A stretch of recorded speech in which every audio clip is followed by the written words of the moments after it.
과총 한국과총 대구지역연합회 부회장 이상훈이라고 합니다. 오늘 2020년도 제4차 과학기술발전전략포럼 주제는 AI 기술이 가져올 과학기술의 미래가 되겠습니다. 이 행사는 대구 국립대구과학관하고 대구 테크노파크, 대구 과학기술진흥센터 그리고 한국과총 대구지역연합회가 공동으로 주최 주관하고 있습니다. 이어서 국립대구과학관 김주한 관장님의 계획사가 있겠습니다. 부탁드리겠습니다. 네, 반갑습니다. 오늘 과학기술 발전 전략 포럼 네 번째 하게 되었는데요. 원래 이제 코로나19 때문에 여러 가지 행사가 차질을 빚고 있지만은 이 과학기술 대중화 측면에서 우리 과학관이 이제 과학기술 대중화를 미션으로 하는 기관인데 과학기술 대중화 측면에서는 오히려 도움이 되는 측면도 상당히 있습니다. 우리 과학관에 지금 이 방문객은 10분의 1, 어떤 날은 한 5분의 1, 어떤 날은 10분의 1 수준으로 이게 확 줄었는데 대신에 이제 이 온라인으로 하는 전시, 교육, 행사 이런 데 참여하는 사람들이 이제 굉장히 많이 늘었습니다. 그래서 전체적으로 보면은 이 과학기술 대중화에 상당히 도움이 되는 측면이 있다. 이제 그런 좋은 점이 있는데요. 지금 오늘도 우리가 지금 방송 내보내려고 지금 녹화를 하고 있는데 전에는 이 포럼이나 세미나가 전국에서 굉장히 많이 열리지 않습니까? 매일 몇 개씩 열리고 있는데 대구에서 서울에서 열리는 그런 이제 포럼 세미나에 가고 싶어도 사실 못 갑니다. 저도 가고 싶은 그 포럼이나 세미나가 굉장히 많은데 과거에 이제 서울에 있을 때는 틈틈이 시간 내서 이제 갔었죠. 그렇지만 대부분은 참석을 못했고 참석을 못하면은 들을 수가 없고 어쩌다가 이제 지상으로 중계를 해주는 그걸 보고 이제 어떤 토론이 있었다 뭐 이 정도 이제 알게 되는데 요즘은 다 이제 이 녹화를 해서 내보내고 또 이제 실시간으로 또 방송도 다 합니다. 대부분. 그래서 앉아서 지금 대부분의 포럼과 세미나를 볼 수가 있습니다. 관심만 있으면 다 볼 수가 있습니다. 그래서 이게 과학기술 대중화에 오히려 도움이 되는 측면이 많이 있다. 이런 생각이 듭니다. 우리가 마치 옛날에 이 안방에서 달 착륙 모습을 봤죠. 과학기술이 발전하면서 그런 옛날에 직접 만나야만, 직접 현장에 가야만 참여할 수 있었던 것을 지금 다 온라인으로 이렇게 할 수 있기 때문에 과학기술 발전에 이제 혜택을 톡톡히 보실 수 있고 또 이게 코로나19로 인해서 대부분의 사람들이 이제 어려움을 겪고 있지만 특히 이제 자영업자들이 어려움을 많이 겪고 있습니다만은 또 긍정적인 측면도 상당히 있어서 한편으로 다행이다 이런 생각이 듭니다. 오늘 주제가 AI인데요. AI는 우리가 감초 보고 이제 약방의 감초 이렇게 얘기를 하는데 AI는 이 지능화, 스마트화의 두뇌고 엔진이다. 저는 그렇게 생각을 합니다. 지금 우리가 이제 정보화에 이어서 4차 산업혁명이라고도 하고 또 지능화, 그러니까 4차 산업혁명의 핵심은 아마 지능화가 아닌가 싶습니다. 지능화. 정보화 다음에 지능화. 또 한편으로는 그걸 이제 스마트화 이렇게 표현을 하는데 이 지능화 스마트화에서 AI는 약방의 감초 정도가 아니고 약방의 지능화 스마트화의 두뇌고 엔진이다. AI가 빠지면 아무것도 안 되는 것 같습니다. 그래서 돌아가셨지만은 그 이민아 교수님이 작년에 강의한 걸 제가 보니까 이 스마트화, 지능화에 필요한 그 기술들이 있는데 표현을 어떻게 했느냐 하면은 AI 플러스 12가지 기술 이렇게 표현을 했습니다. 그러니까 AI는 기본 중에 기본이고 나머지 12가지 기술들이 어우러져서 이제 그 지능화 스마트화를 가져온다. 이런 얘기가 되겠습니다. 그래서 오늘 이만큼 중요한 AI에 대해서 이걸 주제로 해서 발표하고 토론하게 되어서 아주 뜻깊게 생각을 하고 코로나19로 많은 분들이 못 오셨지만은 이 방송으로 우리가 나중에 내보낼 것이기 때문에 주변에 또 많이 얘기하셔서 오늘 참석 못했지만은 다 함께 나중에라도 참여할 수 있도록 그렇게 좀 해주시면 고맙겠습니다. 감사합니다. 이어서 한국과청 대구지역연합회 최덕순 회장님의 역시 기획사가 있겠습니다. 부탁드리겠습니다.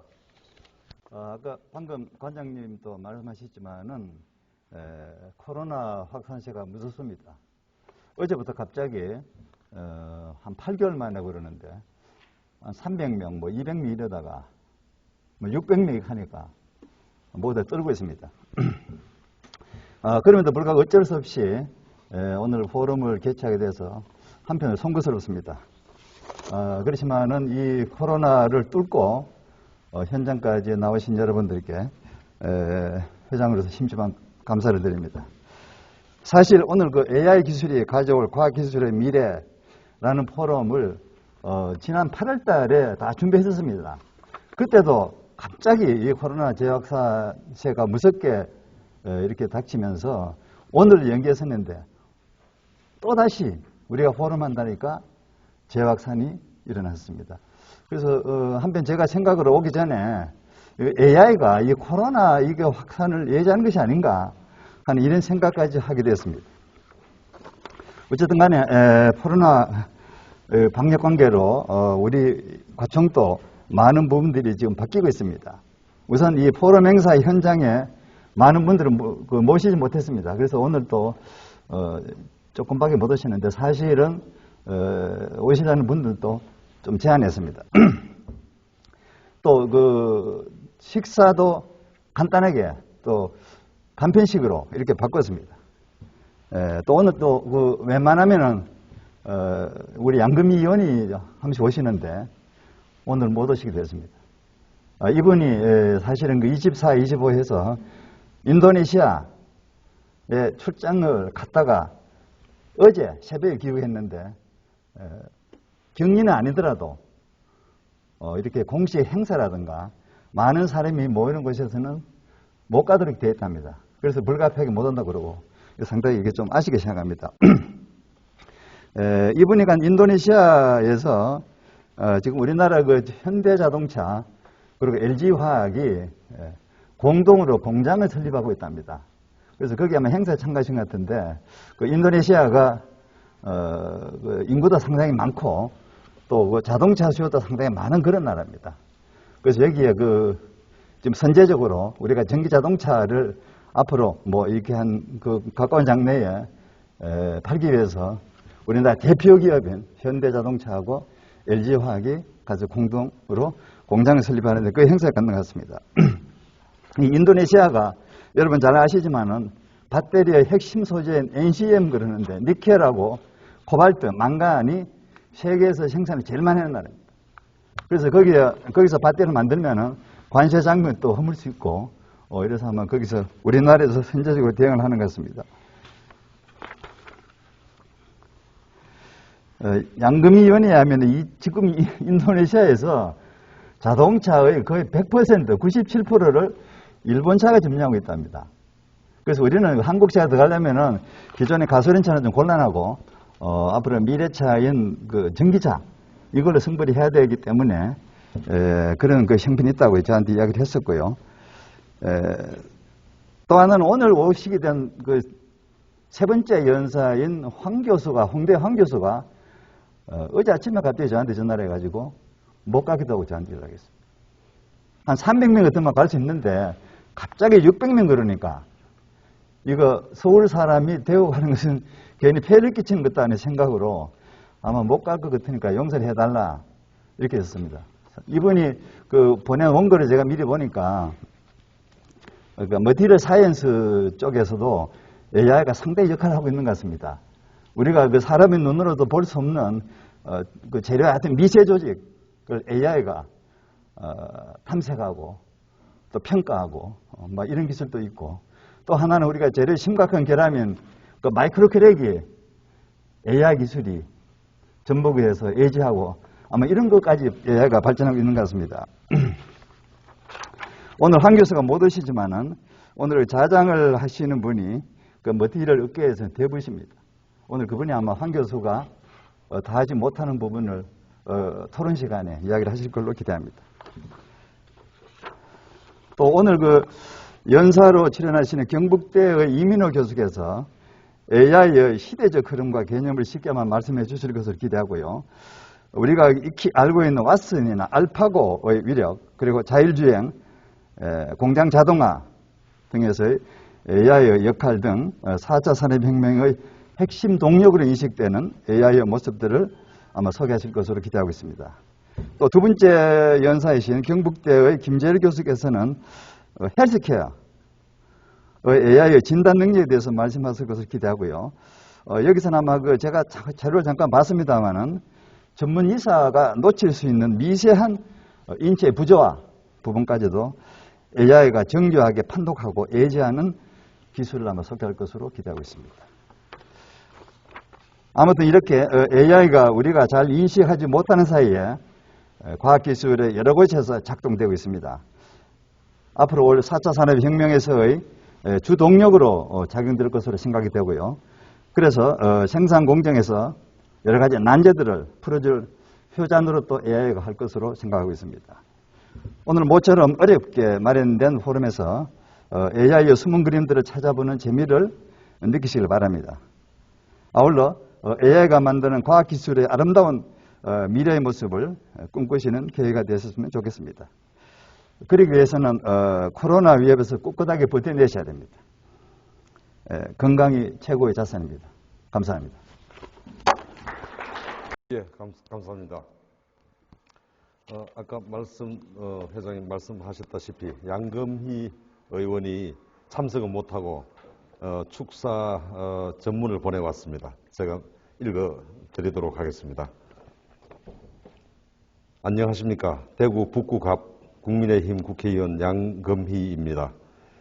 과학기술계의 현안 논의를 통해 발전 방안을 모색하고 AI 기술을 활용한 미래 산업을 활성화하기 위해 2020년도 제4차 과학기술 발전 전략 포럼에 참석해 주신 내빈 여러분 반갑습니다. 2016년 3월 세계 최고의 프로 바둑 기사인 이세돌 구단을 인공지능 알파고가 완파하며 AI 시대가 열렸습니다. AI 기술은 이미 다양한 형태로 진화해 우리 생활 곳곳에서 활약하고 있습니다.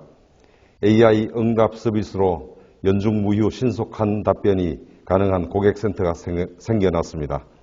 한 병원에서는 AI를 기반으로 하는 비대면, 비접촉, 출입 통제 시스템을 도입해 화제가 되기도 했습니다.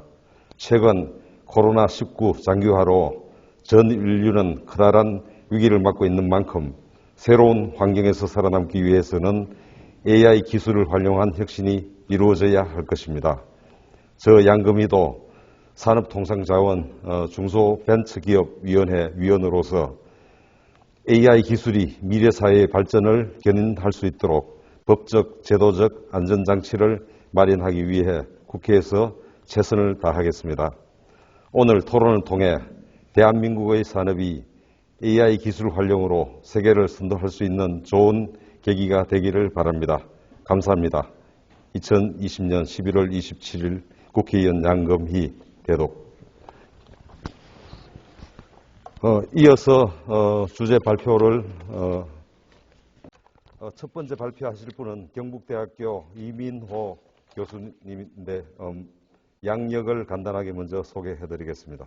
카이스트에서 박사학위를 받고 현재 경북대학교 대학원 인공지능학과 학과장을 맡고 계시고 전자공학부 교수, 그 다음에 경북대학교 인공지능연구원 원장, KNU LG전자 융합연구센터 센터장으로 재직하고 있습니다. 그 외에 대구 모바일 융합센터를 설립했었고 책임자로 겸직을 하고 계십니다. 2006년도에는 미국 MIT 뇌 및 인지과학과에서 방문 교수로 다녀오셨고 여러 국제학회에 학회 등 특히 뉴럴 네트워크 분야에 여러 국제 활동을 하고 계시고 많은 발표도 하셨고 상도 많이 받으셨습니다. 너무 많아서 개개는 생략하도록 하겠습니다. 오늘 제목은 인공지능의 현재와 미래라는 제목으로 발표를 하시겠는데 인공지능 분야가 원체 전문적인 분야가 돼서 상당히 좀 이해하기도 어려운 부분이 많을 것 같습니다. 그래서 교수님은 좀 쉽게 해주시기를 부탁드리겠습니다. 부탁드립니다. 네, 안녕하십니까. 경북대학교 이민호입니다. 오늘 여기 이제 제가 한 두 번째 초청을 받은 것 같은데 여기 뵈니까 역시 원로 선배 교수님들께서도 많이 보이시고 또 앞으로 미래를 이끌어갈 젊은 분들도 보이시고 해서 굉장히 의미가 있는 그런 자리인 것 같습니다. 저희가 이제 간단하게 인공지능 현재와 미래에 대해서 정리를 해봤습니다. 말씀을 드리도록 하겠습니다. 아까 말씀하셨던 것처럼 이게 안 들어가네. 안 되네. 예, 인공지능이 사실 여러 가지 부침이 있었습니다. 그래서 1956년에 퍼셉트론이라는 게 처음에 소개되면서부터 시작을 해서 쭉 이제까지 발전해오는 과정에서 한 두 번의 사실 침체기가 있었고요.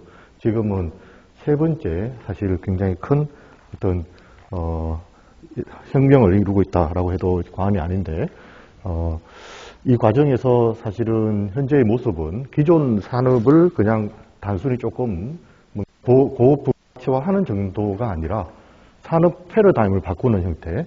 그래서 보시는 것처럼 자율주행 부분에서도 사실 인공지능이 굉장히 큰 역할을 하고 있고 또한 여러 가지 형태의 공장 내 자동화라든지 또는 심지어 건설 쪽에 인공지능이 붙어가지고 굉장히 새로운 형태의 솔루션을 제공해 가고 있습니다. 이런 산업적인 측면뿐만 아니라 실제 학계에서도 사실 굉장히 거리가 멀다고 생각했던 물리학, 인문학, 신약 개발, 천문학 이런 쪽에도 인공지능이 들어가서 사실 굉장히 좋은 촉매제 역할을 하고 있는 게 현실이라고 할 수 있겠습니다.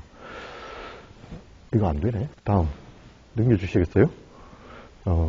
그래서 이런 인공지능은 사실 과학기술 발전뿐만 아니라 우리 실제 사회적 변화까지 만들고 있는 굉장히 혁신을 이루고 있고 심지어 이게 이제 어떤 파괴적으로 기술 혁신을 선도하고 있다 해도 과언이 아닙니다. 그래서 이전에 IT나 컴퓨터 쪽에 집중되어 있던 여러 가지 어떤 연구 분야들에서 인공지능이 들어가서 이전에 있던 연구의 흐름들을 다 쌍거리 어떻게 보면 싹 갈아엎는 형태가 되어 있습니다. 그래서 특히 이제 어떤 시각 정보 처리나 영상 처리라든지 음성 신호 처리를 한다든지 이런 부분에서는 인공지능을 쓰지 않으면 논문이 채택이 되지 않는 그런 지경까지 와 있고 그 인공지능이 도입됨으로써 이전에 있었던 여러 가지 어떤 기술적 난제나 한계가 다 극복이 되었습니다. 물론 다는 아니겠지만 거의 모든 게 굉장히 큰 극복을 이루고 있고요. 다음 앞으로. 그뿐만 아니라 인공지능이 이제 하나 앞으로 가주시겠어요? 예, 그래서 그뿐만 아니라 이제 신기술이라 할 수 있는 여러 가지 형태의 블록체인이라든지 또는 AR, VR, 또 스마트홈, 핀테크 이런 쪽하고 이제 같이 겹쳐지면서 인공지능이 큰 변화를 이제 선도하고 있습니다. 이런 큰 변화 속에는 사실은 인공지능 기술 자체의 발전보다도 중요한 게 그 기술을 꽃을 피울 수 있는 하모니가 굉장히 중요한데 지금 저희가 굉장히 많은 데이터를 쉽게 액세스할 수 있는 빅데이터 시대에 살고 있죠. 그걸 하기 위해서는 메모리가 굉장히 싸졌고 프로세스도 굉장히 좋아졌습니다. 그 외에 우리가 정보를 실시간으로 보내서 클라우드라는 어떤 개념을 실제 실시간으로 활용할 수 있는 어떤 네트워크 부분도 굉장히 큰 인프라가 된다고 볼 수 있겠습니다. 다음. 그래서 이런 형태의 발전을 보고 이제 인공지능 연구자들이 이게 어떤 특이점이 어떻게 될 거냐. 특이점이라는 것은 인공지능이 사람의 능력을 넘어가는 그 순간이 언제쯤일 거냐 하는 걸 쭉 조사를 했는데, 여기 보시는 것처럼 2024년이 되면 언어 번역에서 인공지능이 더 잘 거다, 사람보다, 이렇게 이야기를 하고 있지만, 현재 시점 2020년, 사실 2019년 CES쇼만 가서 보면 인공지능이 실시간으로 번역을 해내고 있습니다. 그래서 제가 프랑스 어떤 업체에 가서 이야기를 하는데 저한테 한국말로 바로 실시간으로 들어오는 형태의 이어폰 같은 형태로 일단은 되고 있고요. 트럭 운전이 27년 될 거다 한데 이미 트럭 운전도 가능한 수준에 가 있습니다. 물론 여러 가지 어떤 법적인 제재라든지 윤리적인 문제 이런 것들 때문에 아직까지 상용화되어 있지 않고요. 실제 좀 2031년이 되면 소매업도 인공지능이 할 거다. 쉽게 말해서 인공지능이 물건을 팔 거다라는 거죠. 그래서 하나를 사면 하나를 더 끼워준다든지 이거를 딜을 한다든지 이런 것도 인공지능이 시작을 할 거다라고 생각을 하는데 아마 더 당겨질 것 같다는 생각이 들고요. 2053년 의사 선생님도 계신지 모르겠지만 외과 의사를 대신할 거다 하는 이야기를 합니다. 근데 사실 의사 선생님들 이런 말씀을 드리면 나는 괜찮은가 보다, 외과 의사가 아니니까 이렇게 말씀하시지만 사실은 외과 의사가 가장 어려운 의사 중에 하나입니다. 그러면 그 말은 이전에 예를 들어서 방사선이라든지 영상의학이라든지 병리학이라든지 이런 것들은 사실은 인공지능이 들어가서 굉장히 많은 혁신을 이루고 있고 아마 그거는 다음 연사께서 발표를 하실 겁니다. 다음. 그래서 이런 인공지능이 사실은 크게 보면 여러 가지 형태의 유형이 있습니다. 사람의 어떤 지식을 규칙화해서 만드는 인공지능, 그게 이제 IBM 왓슨의 온톨로지, 그 왓슨 온콜로지에 들어가 있는 그런 형태의 룰 베이스 인공지능도 사실 굉장히 큰 발전을 이루고 있지만, 제가 말씀드렸던 이런 큰 변화의 인공지능은 데이터 드리븐 AI라고 부를 수 있는 커넥셔니스트, 즉 뉴럴 네트워크를 연구했던 사람들에서 큰 발전이 이루어졌습니다. 그래서 많은 양의 데이터를 가지고 해서 제일 처음에 시작된 것은 이런 형태 핸드 리턴의 숫자를 갖고 인공지능이 사람보다 더 숫자를 인식 잘한다 하는 형태의 결과들이 나오고, 그 다음에 숫자뿐만 아니라 실제 자연 영상에서 생길 수 있는 뭐 총 클래스 오브젝트에 대해서 누가 더 인식 잘하냐 하는 알고리즘을 만들 때 인공지능이 들어가서 이전에 못했던 어떤 브렉스루를 확 뚫어버립니다. 그래서 70% 수준의 71, 2% 수준에서 그러니까 컨퍼런스에서 최고의 베스트 페이퍼 워드를 받는 형태에서 무려 88%라는 경이적인 기록을 달성을 하고, 지금은 이런 1000클래스에 우리가 만나는 임의의 오브젝트들을 인식하는 수준이 99%까지 가 있고요. 현재는 5000클래스 정도의 오브젝트에 대해서도 97% 정도까지 수준으로 가 있다고 볼 수 있겠습니다. 그래서 이런 것들이 자율주행을 가능하게 하는 거죠. 다음. 그래서 이런 인공지능, 특히 이제 데이터 드리븐 AI, 뉴럴 네트워크, 이게 이제 역시 말씀 많이 들어보셨겠지만 딥러닝이라는 말이 있습니다. 그래서 딥러닝이라는 거는 이제 사전적으로는 여기 보시는 것처럼 뭔가 하이 레벨 앱스트랙션을 할 수 있는 어떤 알고리즘들의 셋이라고 부르기 있지만, 저희가 이제 전문적으로 이야기할 때는 밑에 그림에서 보시는 것처럼 이런 형태의 입력에서 출력까지 나오면서 굉장히 많은 언닉청들에 들어있는 이런 많은 파라미터들을 학습시킬 수 있는 딥한 구조를 갖는 뉴럴 네트워크를 학습시키는 알고리즘이 딥러닝이다라고 볼 수 있겠습니다. 이렇게 되면서 사실 공학에서 일어날 수 있는 또는 과학에서 일어날 수 있는 거의 모든 문제들을 인공지능이 다 풀 수 있습니다. 뭔가를 구별한다거나 이미 함수를 어떤 어프락시메이션 한다거나 이런 건 이제 예를 들어서 경제 같은 경우에 주가를 예측할 수 있는 것도 쓸 수가 있고, 뭔가를 최적화해야 되는 과정이나 이런 공장 같은 데 스마트 자동화에 당연히 들어갈 수 있죠. 여러 가지 데이터가 섞여 있을 때 뭔가를 쉽게 블라인드 소스를 가지고 이제 세퍼레이션 한다거나 일부를 갖고 전체를 회상한다거나 또는 인공지능이 자기 스스로 있던 지식을 갖고 다음 단계를 추론을 한다거나 요약을 한다거나 환경을 이해한다는 수준까지 인공지능이 가고 있습니다. 예, 다음.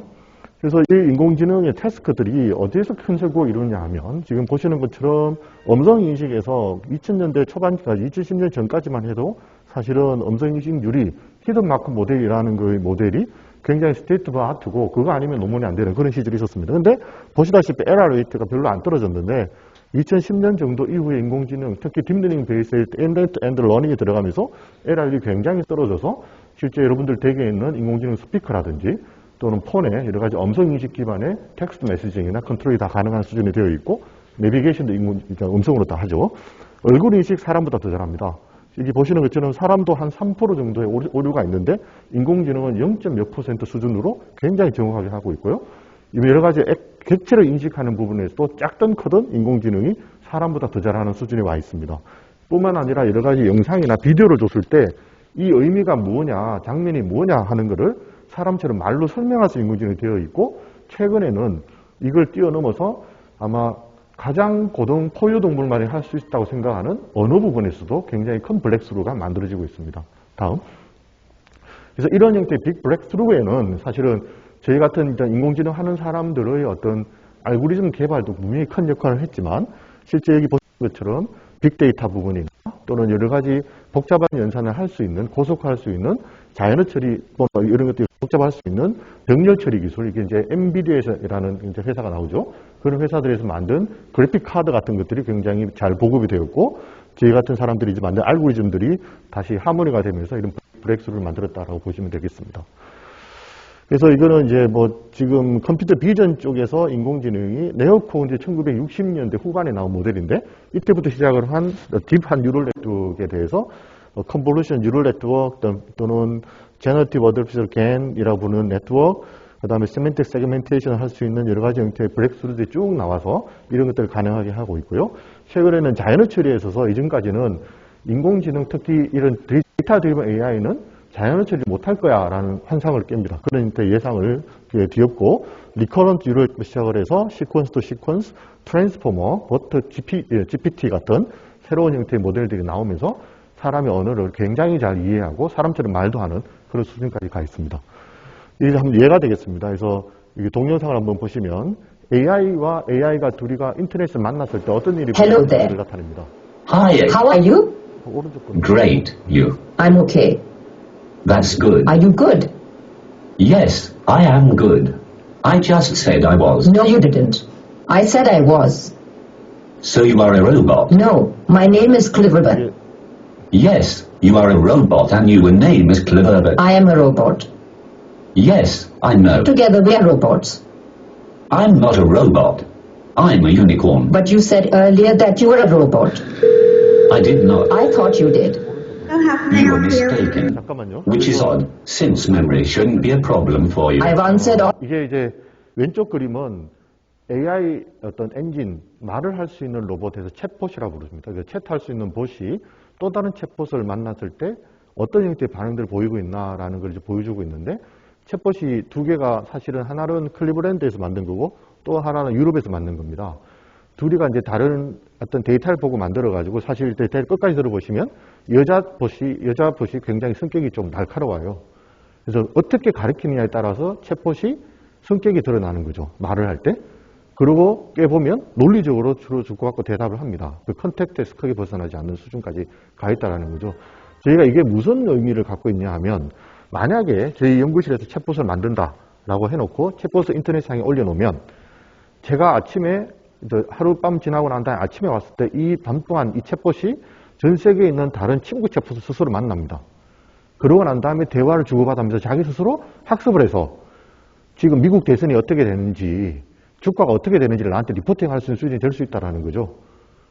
또는 잘못 배우면 엉뚱한 잘못된 짓을 할 수도 있다는 겁니다. 놀랍지 않습니까? 그 다음 두 번째, 오른쪽에 듀플렉스, 구글에서 만든 듀플렉스라는 거는 실제 Hi, I'm calling to book a woman's haircut for a client. I'm looking for something on May 3rd. 잠깐 보시죠. Sure, give me 1 second. 지금 여기 말하는 게 인공지능입니다. 오른쪽에 Sure, what time are you looking for around? At 12 p.m. We do not have a 12 p.m. available. The closest we have to that is a 1:15. Do you have anything between 10 a.m. and 12 p.m.? Depending on what service she would like. What service is she looking for? Just a woman's haircut for now. Okay, we have at 10 o'clock. 스톱 해주시죠. All your questions. 자, 이게 사실 No, you haven't. What is God to you? Not everything. Not everything could also be something. 스톱 해주시겠어요? For example, not everything 이제 could be. 오른쪽에 그림을 보시면 이게 인공지능이 미장원에 전화를 겁니다. 근데 점원이 전화를 받죠. 근데 전화를 받았는데 이 받은 전화 내용이 내가 머리를 하려고 하는데 시간이 언제 되느냐? 그때는 시간이 안 된다. 그리고 어떤 머리를 하려고 하느냐? 어떤 머리를 하려고 한다. 하고 예약을 잡는 형태인데 이게 점원이 끝날 때까지도 다 끝나고 나서도 이게 인공지능인지 모르는 형태로 통과가 된 거죠. 이게 바로 그러니까 튜링 테스트라는 게 어떤 벽 뒤에 있는 어떤 솔루션이 사람이 대답을 하는 건지 인공지능이 대답하는지를 속일 수 있느냐. 이게 이제 튜링 테스트라는 건데 이거를 통과했다라고 볼 수 있는 수준까지 와 있다라고 이야기할 수 있는 거죠. 다음. 그래서 이뿐만 아니라 이 챗봇이 이런 형태의 오픈 소스를 이제 페이스북에서 제공합니다. 그래서 브랜드라는 게 일단 제공이 되어서 올해 같은 경우에는 누구나 이런 챗봇을 쓸 수 있게 이렇게 공개가 되어 있고요. 또 다음. 또 마이크로소프트 같은 경우에는 엔드-투-엔드 러닝을 통해서 어떤 복잡한 기사를 요약을 할 수 있는, 그래서 논문을 요약하기도 하고 신문 기사를 요약하기도 하는 이런 형태의 요약 솔루션을 이렇게 만들어내기도 합니다. 이때 요약이 단순히 중요한 문장을 추출하는 게 아니라 전체 내용을 이해해서 얘가 다시 쓰는 형태가 되는 거죠. Abstractive Summarization 된다는 겁니다.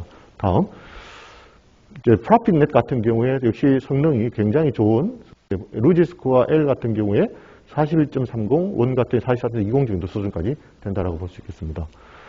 다음, 오픈 도메인에서 질문에 대해서 대답을 할 수 있는 인공지능 엔진이 만들어져 있고요. 다음.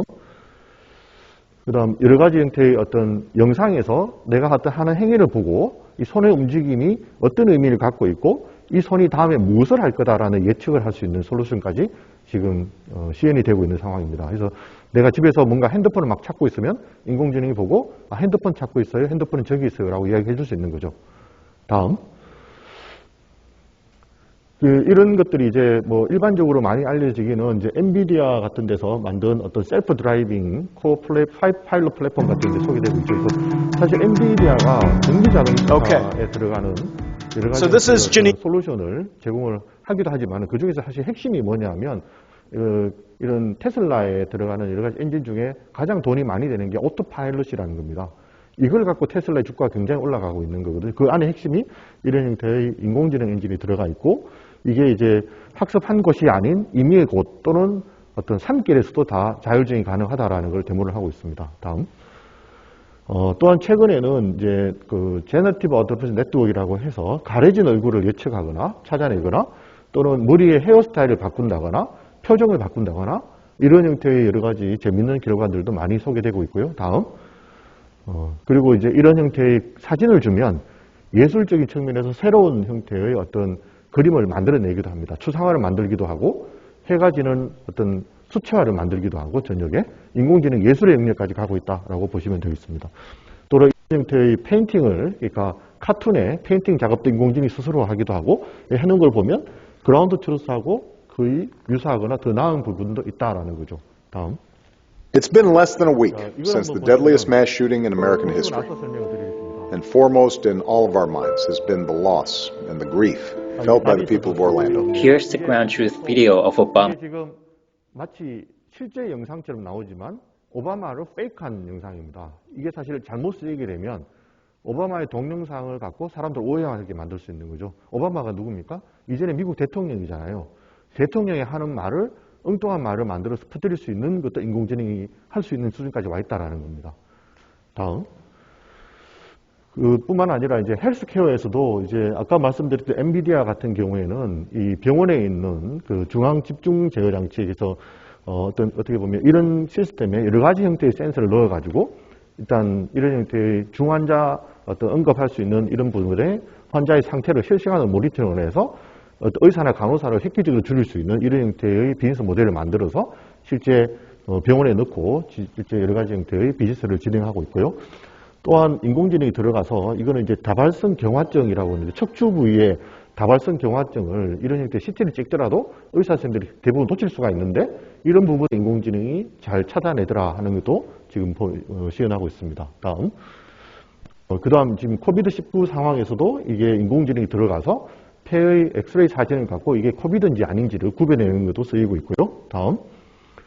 그래서 인공지능이 이제 알파고 바둑 정도의 수준을 넘어서서 지금은 알파스타라고 있습니다. 알파스타가 뭐냐 하면 이런 형태의 게임이 있습니다. 스타트랙이라는 게임이 있는데 이 게임에 사실은 전략을 인공지능이 짜서 뭔가 협업을 통해서 실제 사람보다 훨씬 더 잘할 수 있는 지금 이게 알파스타 같은 경우에는 전체 상위에서 아직 사람의 최고 수준을 넘어가지는 못하고 한 3등 정도 수준까지는 된다고 합니다.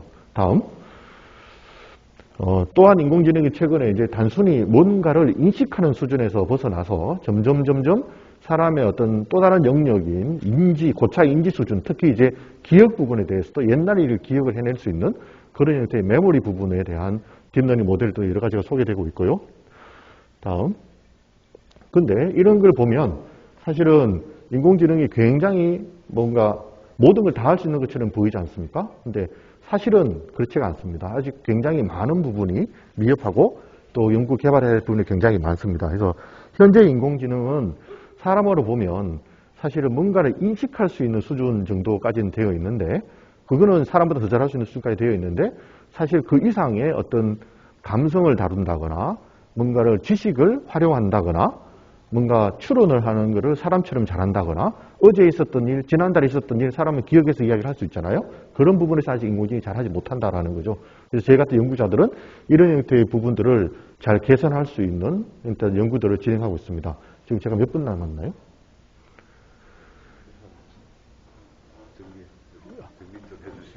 예? 8분 정도 남았나요? 예, 다음. 그래서 지금 사실 인공지능은 다음 한 번 더 클릭해 주시면 사실은 클릭.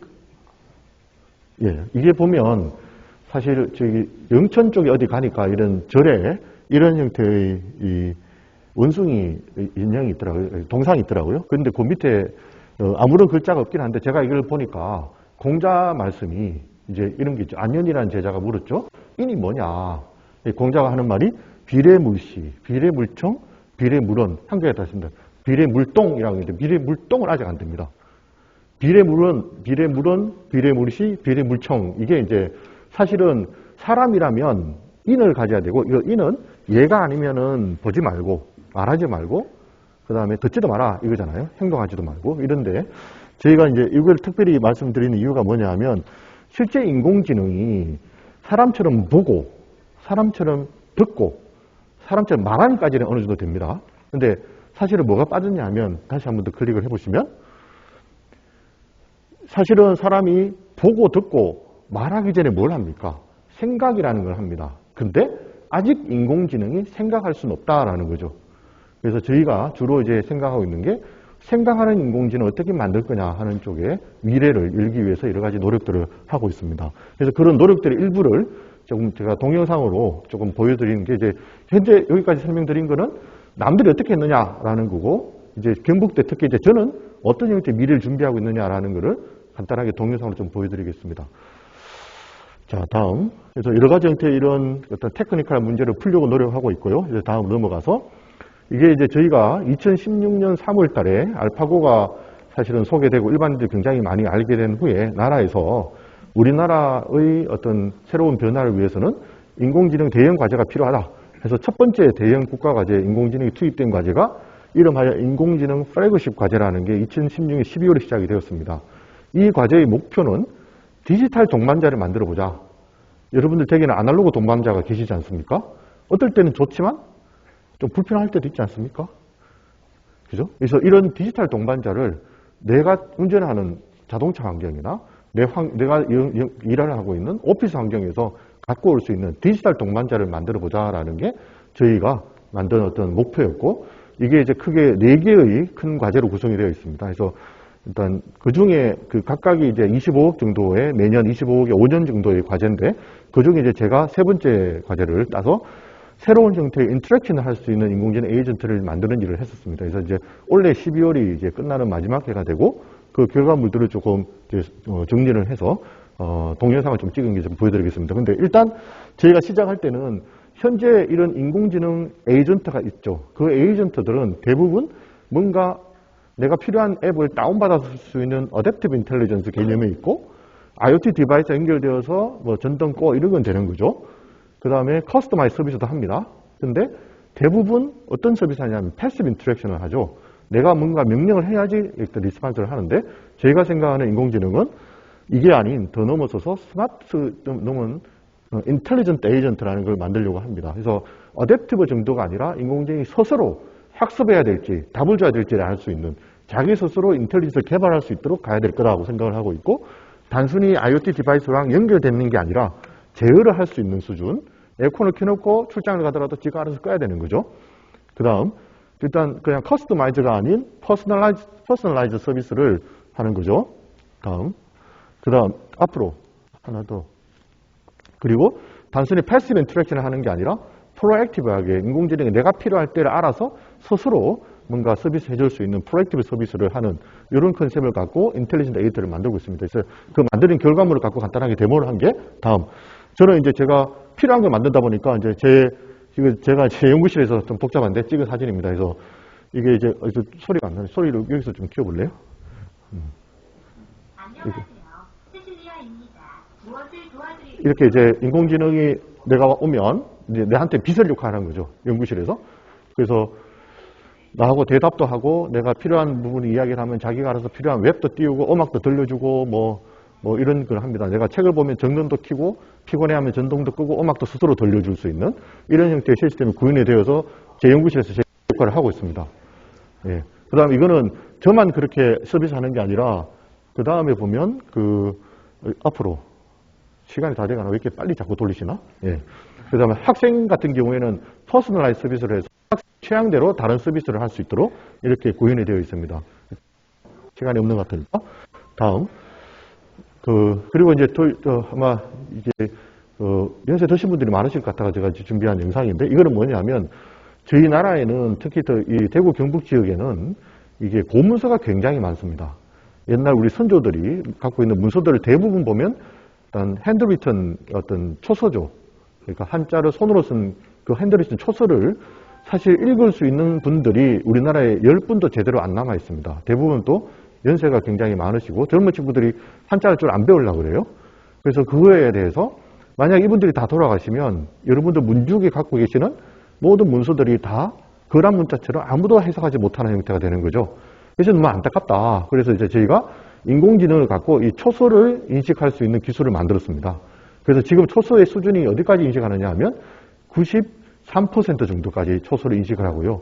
인식한 후에 얘를 다시 우리말로 번역을 해냅니다. 그 서비스를 딜라라는 홈페이지를 통해서 저희가 만들었고, 다음 최근에 이런 결과를 갖고 저희가 발표를 해서 이제 국가 전체 어떤 과제 평가에서 S등급이라는 걸 받았습니다. 이게 동영상이 있는데 한번 클릭해 보시겠어요?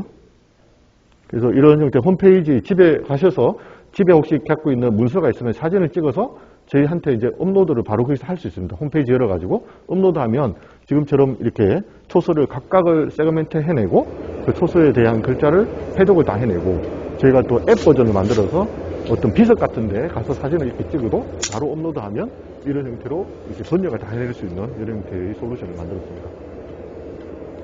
그리고 이제 아까 의료 쪽도 굉장히 중요한 부분이고 이제 국가의 인공지능을 의료에 처음 투입하는 사업이 이제 KDC 사업이라고 있습니다. 그래서 우리나라 26개의 대형 병원이 다 들어가고 학교로는 전반 이제 유일하게 들어가서 일단 CT에 찍은 영상에서 이제 헤모리지를 디텍트하는 그런 연구를 해서 좋은 모델을 만들어서 이제 헤모리지를 의사 수준으로 잘할 수 있더라 하는 거고 이게 이제 기존에 있는 다른 어떤 방법보다 저희가 좋더라라는 결과를 보인 거고요. 다음.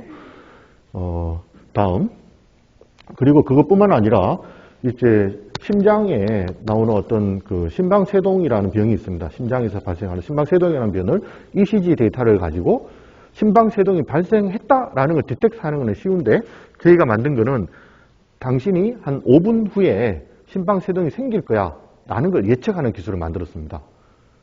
굉장히 중요한 거죠. 그러니까 그런 형태의 기술들을 이제 역시 딥러닝 기술을 갖고 아주 그 작은 변화를 디텍트해서 만들 수 있는 것도 만들었고요. 다음. 그리고 이제 설명 가능한 인공지능에서 이제 저희가 어떤 대장암 환자들 같은 경우에 이제 수술을 받고 난 다음에 의사한테 묻는 게 내가 재발을 할 가능성이 얼마나 있습니까?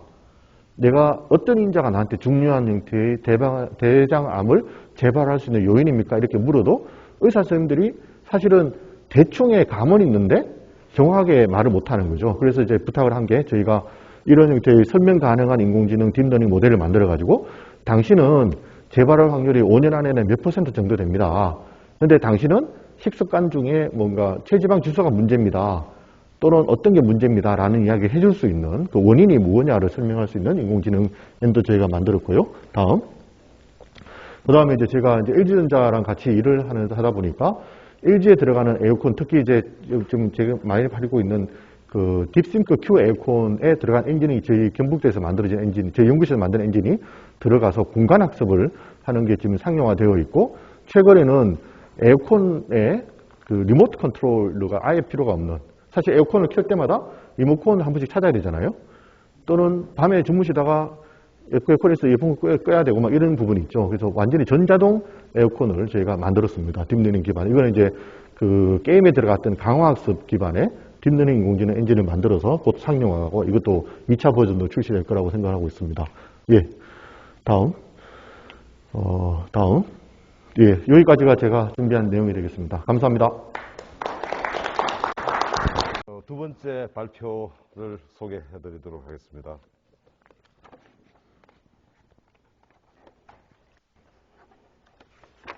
두 번째 발표는 제목이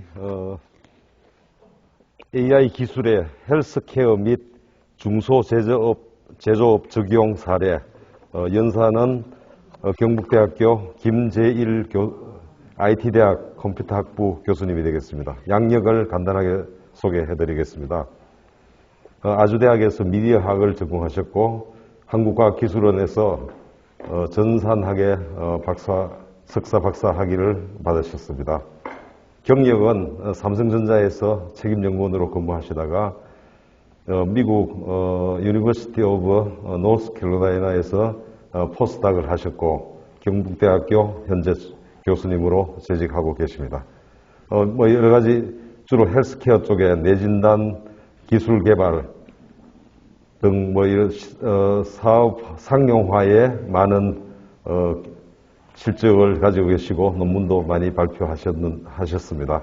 뭐 자세한 내용은 생략하도록 하겠습니다. 부탁드리겠습니다. 네, 안녕하십니까. 경북대학교 김재일입니다.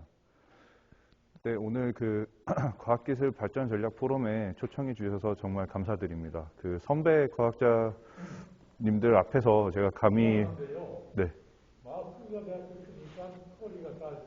예, 예. 쓰라고요?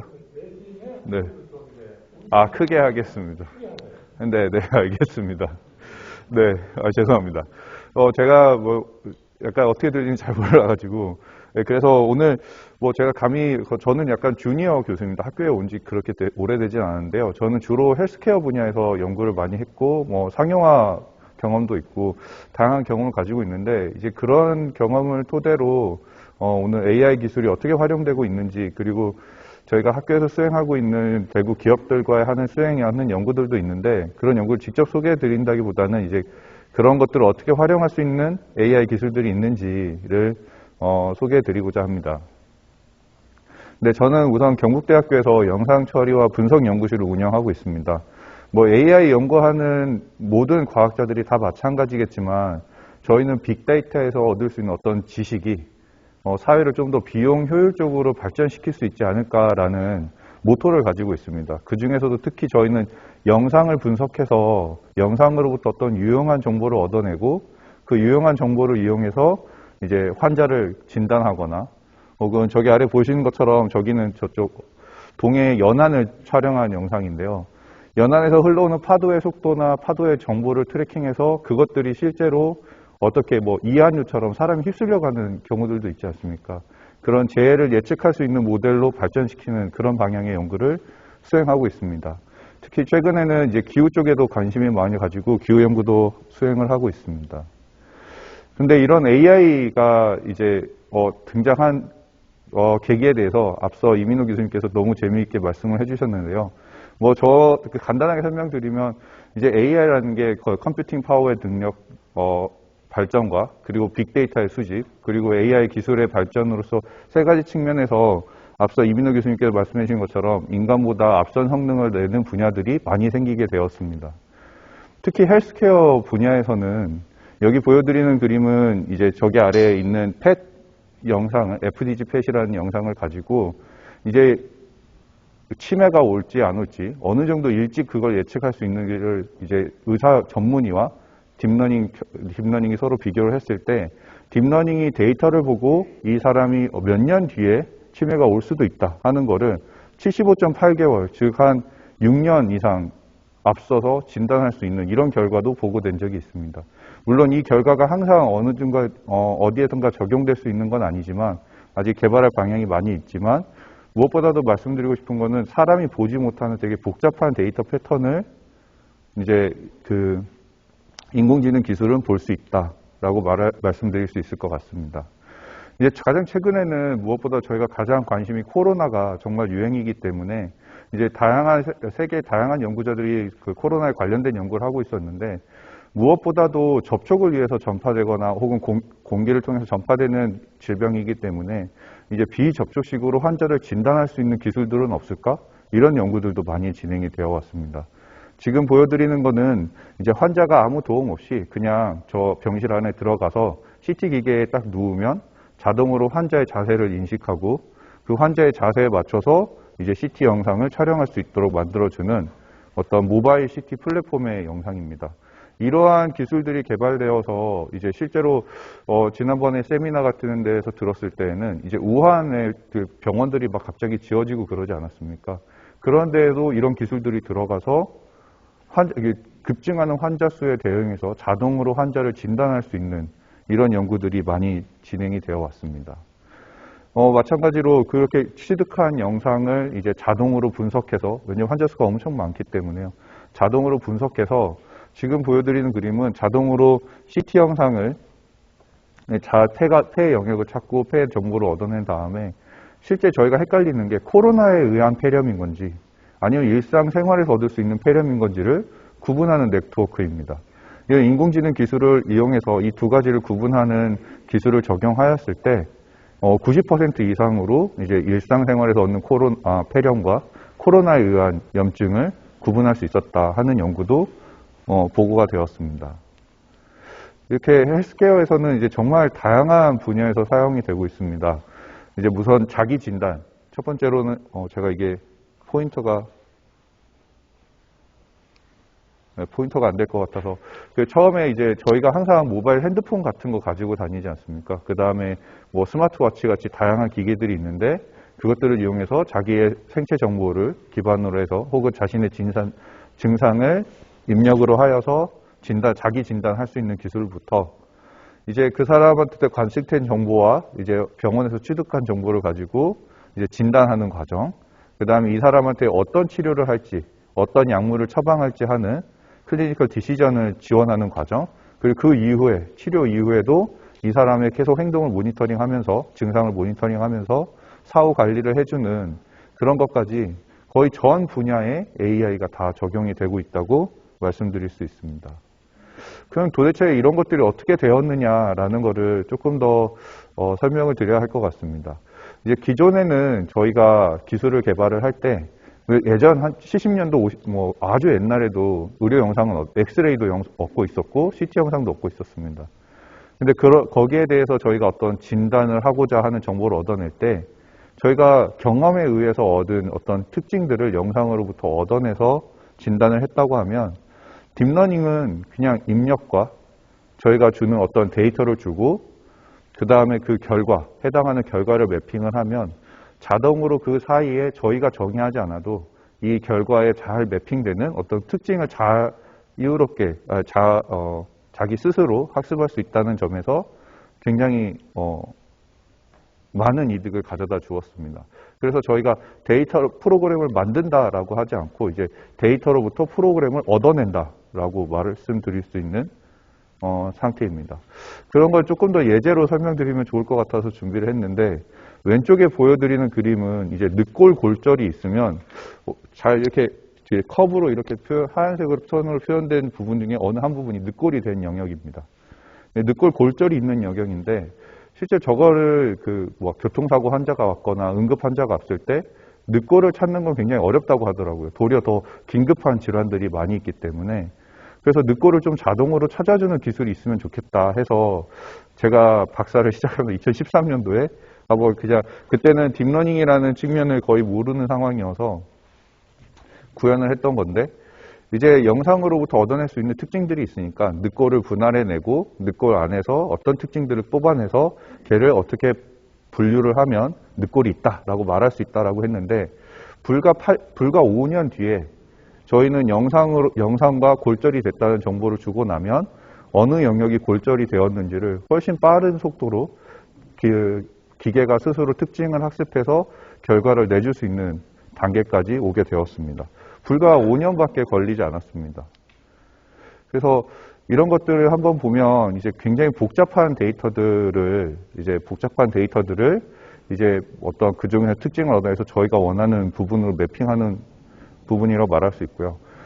딥러닝을 조금 스킵을 하도록 하겠습니다. 그래서 아까 이민우 교수님께서 이미 말씀을 해주셨지만 퍼셉트론이라는 부분에서부터 출발을 해서 그거를 깊이 쌓고 이제 층층이 쌓는 딥러닝의 구조를 만든 다음에 이러면 좀 더 복잡한 데이터를 저희가 원하는 데이터로 비선형 매핑을 가능하도록 좀 더 비선형 매핑이 가능한 훨씬 다른 기계학습 기법에 대해서 훨씬 더 효과적인 기법으로서 사용되고 있습니다. 이제 저희가 이제 기본적으로 하고자 했던 거는 이제 질환이 있는 영상을 어떤 이 사람이 양성이냐 악성이냐로 매핑하는 과정이기 때문에 이 과정이 영상으로부터 사람이 인지하는 것처럼 되게 굉장히 높은 고수준의 특징들로 매핑하는 과정이 필요합니다. 이제 그런 거를 굉장히 효율적으로 달성할 수 있었던 게 이 컨볼루셔널 뉴럴 네트워크이고요. 컨볼루셔널 뉴럴 네트워크 신경공학 합성망이라는 부분은 아래 그림처럼 A라는 문자를 인식하려고 했을 때 영상으로부터 정보를 취합해서 최종적으로 A라는 결과로 매핑하는 것을 말합니다. 그래서 이런 어떤 합성곡 신경망을 기반으로 해서 이제 영상 분류에서도 앞서서 설명드렸지만 사람보다 훨씬 높은 성능을 얻어낼 수 있게 되었고 그게 2012년도에 벌써 논문이 나왔었던 거고요. 그 다음에 영상을 이해하는 측면에서도 영상을 분류하거나 여기서 개나 고양이의 위치를 찾거나 혹은 지나가는 사람, 자동차의 영역을 정확하게 분할해내는 이제 다양한 영상 이해를 위한 컴퓨터 비전 기술로도 확장이 되었습니다. 그래서 영상으로부터 사람이 어디 있는지도 찾아낼 수 있고 이제 그 사람이 사람인지 말인지 강아지인지도 판별할 수 있게 되면서 그것들을 저희가 영상을 이해하고 그 다음에 영상에 대한 다른 정보들을 추출해낼 수 있는 단계로 발전해 왔었고 그런 것들이 더 확장돼서 단순히 영상뿐만 아니라 이제 만약 음성 신호 처리에서도 활용이 되고 있습니다. 제가 원래 여기엔 동영상이 있었는데 여기서 보여드리고자 하는 건 뭐냐면 제가 막 말을 하다가 어느 순간에 음성이 끊길 수도 있지 않습니까? 그럼 그 끊기는 과정을 영상으로부터 얻은 정보를 가지고 메꿔내는 이런 오디오를 채워 넣는 이런 기술들도 최근에 발표가 되었었고요. 이런 것들이 좀 더 확장돼서 여기 아래 보여드리는 거는 뉴욕에서 택시가 시간에 따라서 어느 부분에 택시가 많이 활용되는지 예를 들어 대구에서도 예를 들면 동성로에서 택시가 많이 이용이 되는지 어느 부분이 붐비는지 이런 거를 예측하는 과정에서도 그 시간에 따른 정보들과 그리고 그 지역에서 나타나는 SNS나 이런 데서 들어오는 키워드들 있잖아요. 콘서트가 열린다. 그 다음에 여기에 집회가 있다. 혹은 마라톤 대회가 있다. 이런 정보에 따라서 그 교통량이나 택시 수요를 예측할 수 있는 이렇게 실제 실생활에 적용 가능한 수준의 AI 기술로 계속 발전을 해 가고 있습니다. 저희가 이렇게 제가 오늘 중소제조업이라는 이야기를 좀 들어서 이제 기업에서 활용할 수 있는 정보들을 찾다가 이제 좀 재미있는 것들을 많이 찾게 돼서 몇 가지 더 사례를 넣어봤는데요. 예를 들어서 어떤 영상에서 저희가 딱 무조건 촬영을 했는데 거기에 저희 제품이 있는지 없는지 사람들이 비디오를 올렸을 때 저희 제품이 있는지 없는지를 확인하는 그런 기술로도 이렇게 로고를 찾는 기술들도 이제 최근에는 많이 개발이 되었고 갈수록 많이 개발이 되고 있는데 여기에서 어려운 점은 이제 사람들이 찍는 비디오 데이터가 정말 다양하다는 겁니다. 정말 많은 세트가 있고 거기에서 저희가 딱 하이라이트해서 코카콜라나 BMW 차키만 찍는 게 아니라 다양한 영상 정보들이 포함되어 있기 때문에 거기에서도 특히 저희가 원하는 어떤 특정 기업에 대한 로고를 추출할 수 있는가 그리고 이런 걸 하기 위해서 데이터를 어떻게 수집해야 되는가 하는 데 많은 연구가 되고 있습니다. 그래서 뭐 저희가 기본적으로 기업에서 뭔가 데이터를 개발할 때 저도 항상 겪는 문제지만 기업에서 인공지능을 위해서 항상 데이터를 마련해 놓고 있는 상황이 아니기 때문에 기업에서는 이제 공개 데이터를 먼저 활용하고 그리고 그 데이터를 좀 더 원활하게 확장해 가고 기업의 목적에 맞추는 그런 연구들이 필요한 걸 많이 목격을 했습니다. 여기 보여드리는 사례는 이제 저희가 기본적으로 데이터가 굉장히 적은 상황에서도 그 일부 데이터, 합성 데이터를 가지고 합성된 AI 모델이 스스로 인터넷에서 찾은 데이터들을 분류해 가면서 서로 몇 개의 모델이 상호작용하면서 발전해 나가는 그리고 대용량의 학습 데이터를 만들어내서 좀 더 높은 성능으로 달성할 수 있는 그런 기술로도 발전을 해가고 있습니다. 그 다음에 이제 또 지금까지 뭐 이미지, 영상 이해나 뭐 오디오를 만들어내는 과정이나 이런 부분도 활용했었는데 이제 그 다음에 이제 이상 탐지 기술로도 많이 연구가 되고 있습니다. 여기 보여드리는 그림은 오른쪽에 보여드리는 그림은 이제 뭐 알약이나 어떤 생산물들 있지 않습니까? 공장에서 생성하는 것들을 이제 카메라로 촬영을 한 다음에 실제로 불량이 있는지 없는지를 판별하고자 하는 기술인 겁니다. 그래서 거기에서 가장 기본적인 아이디어는 얘가 만약에 저희가 정상적인 형태의 데이터를 쭉 학습을 한 다음에 정상을 잘 이해하고 있는 AI 모델이 있으면 비정상적인 게 들어왔을 때 걔에 대해서 얘는 얼마만큼 비정상이야 라는 걸 이야기해 주려는 걸 목적으로 하고 있습니다. 그래서 오른쪽에 있는 왼쪽 그림은 결함이 있는 영상과 정상적인 영상이고 저쪽 더 오른쪽에 있는 것들은 저희가 자동으로 찾아낸 결과들을 보여드리고 있습니다. 결함이 있는 영역들이 좀 더 하이라이트 되는 걸 보실 수 있고 그것들을 음성이나 어떤 저희가 제조사에서 많이 하는 센서 데이터나 여기 아래 보여드리는 건 워터탱크에 물 레벨이 많은지 적은지 물 수요가 어떤지 이런 것들에 대한 것들도 이제 실제로 얘가 어느 집에서 비정상적인 물 사용을 하고 있다 이런 것들을 이제 검출할 수 있는 그런 단계의 연구들도 많이 제한됐고 갈수록 기술이 이제 실생활에 적용되고 있다는 것을 확인할 수 있습니다. 그다음 여기서도 마찬가지로 이제 실제 공정 과정에서 AI를 이용한 어떤 품질 관리, 특히 비전 검사를 통해서 오른쪽에 보여드리는 거는 그거를 적용을 계란에 해본 건데요. 계란에 적용을 했을 때 이제 굉장히 좋은 계란도 있지만 어떤 스페클이 많은 계란들도 있고 어떤 것들은 미세하게 금이 간 계란들도 있고 그래서 얘네들한테서 카메라를 찍었을 때 자동으로 분류하는 이런 연구들이 활발하게 있었고 실제로 이제 공정이나 이런 데도 당연히 적용이 되고 있습니다. 그 다음에 이제 저희가 어떤 기구를 다루고 있을 때 거기서 기구로부터 얻어내는 정보들을 기반으로 해서 얘가 언제까지가 수명인지 혹은 언제까지 어떤 부품을 교체해야 되는지 이런 것들을 예측하는 예측을 통해서 공장의 어떤 각종 장비들을 관리하는 그런 프리딕티브 메인터넌스에 대한 기술들도 활발하게 연구가 되고 있고 실제로 제가 이걸 통해서 관련된 논문이나 이런 걸 검색하고 실제 G나 GMS 같은 것들의 사례도 보았을 때 지금은 이게 당연하게 공정에서 적용되는 수준으로 가고 있는 것 같습니다. 지금 몇 분 정도? 네, 그럼 저희 거의 막바지에 다 왔는데요. 네, 그래서 제가 말씀드리고 싶은 몇 가지 포인트가 있는데 이제 저도 어떤 신진 연구자이자 그리고 대구 기업들과 같이 신진 연구자로서 대구 기업들과 같이 하면서 이제 저희가 느끼는 부분들이 항상 실제 응용 가능한 실생활에서 이게 정말 AI 모델이 수입이 될 수 있도록 어떤 최신의 기존의 기술을 대체할 수 있도록 개발하는 게 목적이 되었는데 그런 과정을 크게 보면 AI 어플리케이션을 개발하는 과정이 처음에는 데이터를 준비해야 됩니다. 데이터를 준비하면서 저희가 거기서 또 어떤 목적을 위해서 데이터를 준비하는지 그리고 거기에 그 태스크가 정해야 되고요. 그럼 그 태스크에 맞춰서 모델을 만들고 학습을 시키게 됩니다. 이후 그것들이 실제 서비스 단계로 넘어가서 서비스가 될 수 있도록 장비에 탑재되거나 혹은 인터넷에 올라가거나 이 과정이 있는데 근데 제가 이 슬라이드에서 말씀드리고 싶은 거는 한 번의 과정으로 끝나는 게 아니라 다시 한번 돌아가야 된다는 겁니다. 왜냐하면 앞서 이민호 교수님께서도 말씀해 주셨지만 AI 모델은 아직 완벽하다고 말씀드릴 수 없고 그리고 처음에 학습한 데이터에 굉장히 의존적입니다.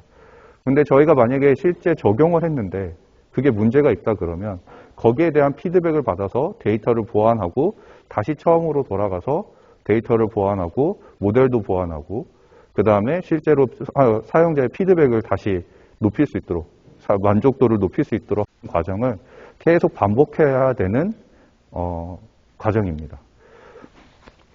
그래서 그 과정에서 말씀드리고 싶은 부분은 실제로 저희가 어떤 AI 모델이나 머신러닝 모델을 개발을 할 때 저희 왼쪽에 보여드리는 그림은 데이터를 수집하고 데이터를 클리닝하고 깨끗하게 만든 다음에 좀 더 유용한 데이터로 남기는 과정이 실제로 머신러닝 기술을 개발하는 비중에 비해서 굉장히 시간이 많이 투여되고 비용도 많이 투여되는 부분이 있습니다.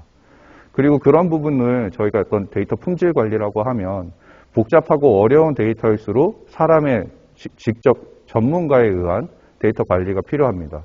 그래서 이런 것들을 보완하고 좀 더 원활하게 데이터를 만들기 위해서 딥러닝 커뮤니티에서도 어떤 액티브 러닝이나 다양한 접근 방법이 있지만 기본적으로 사람이 개입을 해서 이 전체 성능을 높일 수 있는 이런 기술들을 이제 앞으로도 많이 개발할 필요가 있다라는 걸 말씀드리고 싶습니다. 그리고 또 다른 점의 하나는 이제 제가 중소제조업 주제로 발표를 준비해달라고 하셔가지고 또 다른 주제 중에 하나는 이제 저도 겪는 문제인데 어떤 기기에 해당하는 제품 AI 모델을 만들었는데 그 회사에서 개발한 다른 기구에 그 AI 모델을 적용할 수 있느냐 그거는 또 다른 이슈가 되는 것 같습니다. 왜냐하면 여기 아래 보여드리는 것처럼 저희가 학습 과정에 수집한 데이터와 저희가 테스트하고자 하는 데이터의 분포가 다르면 이 모델의 신뢰도는 떨어질 수밖에 없을 겁니다. 저희가 보지 못한 데이터니까요. 그래서 그런 부분들을 보완할 수 있는 다양한 인공지능 기술의 개발이 앞으로도 중요한 포인트가 되지 않을까 생각을 합니다. 네, 지금까지 아주 짧게 몇 가지 사례와 사례들을 통해서 이제 헬스케어와 그다음에 제조업에 대한 AI 응용 사례들을 설명드렸습니다.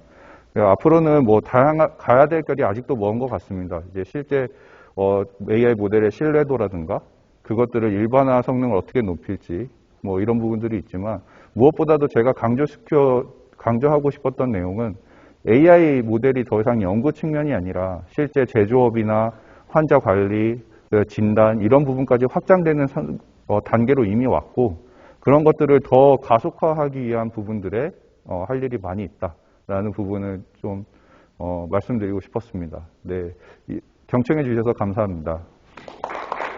종합 토론을 할 건데 토론은 좌장을 지금 현재 영남대학교 신소재공학부 이희영 교수님이 맡아서 하실 건데 간략하게 이어서 양력을 소개해 드리겠습니다. 서울대학교 무기재료공학과에서 학사 석사 하셨고 미국 버지니아 폴리텍 스테이트 유니버시티에서 박사를 하시고 현재 영남대학 계시는데 전에 대학원장도 역임하셨고 맞습니까? 예, 그렇습니다. 지금 아주 활발하게 연구하고 계시는 이영 선생님이 좌장을 맡으시고 박윤하 우경정보기술대표께서 토론위원을 하시고 또 계명대학교 전산과의 박기현 교수님이 역시 토론에 참여를 하시겠습니다.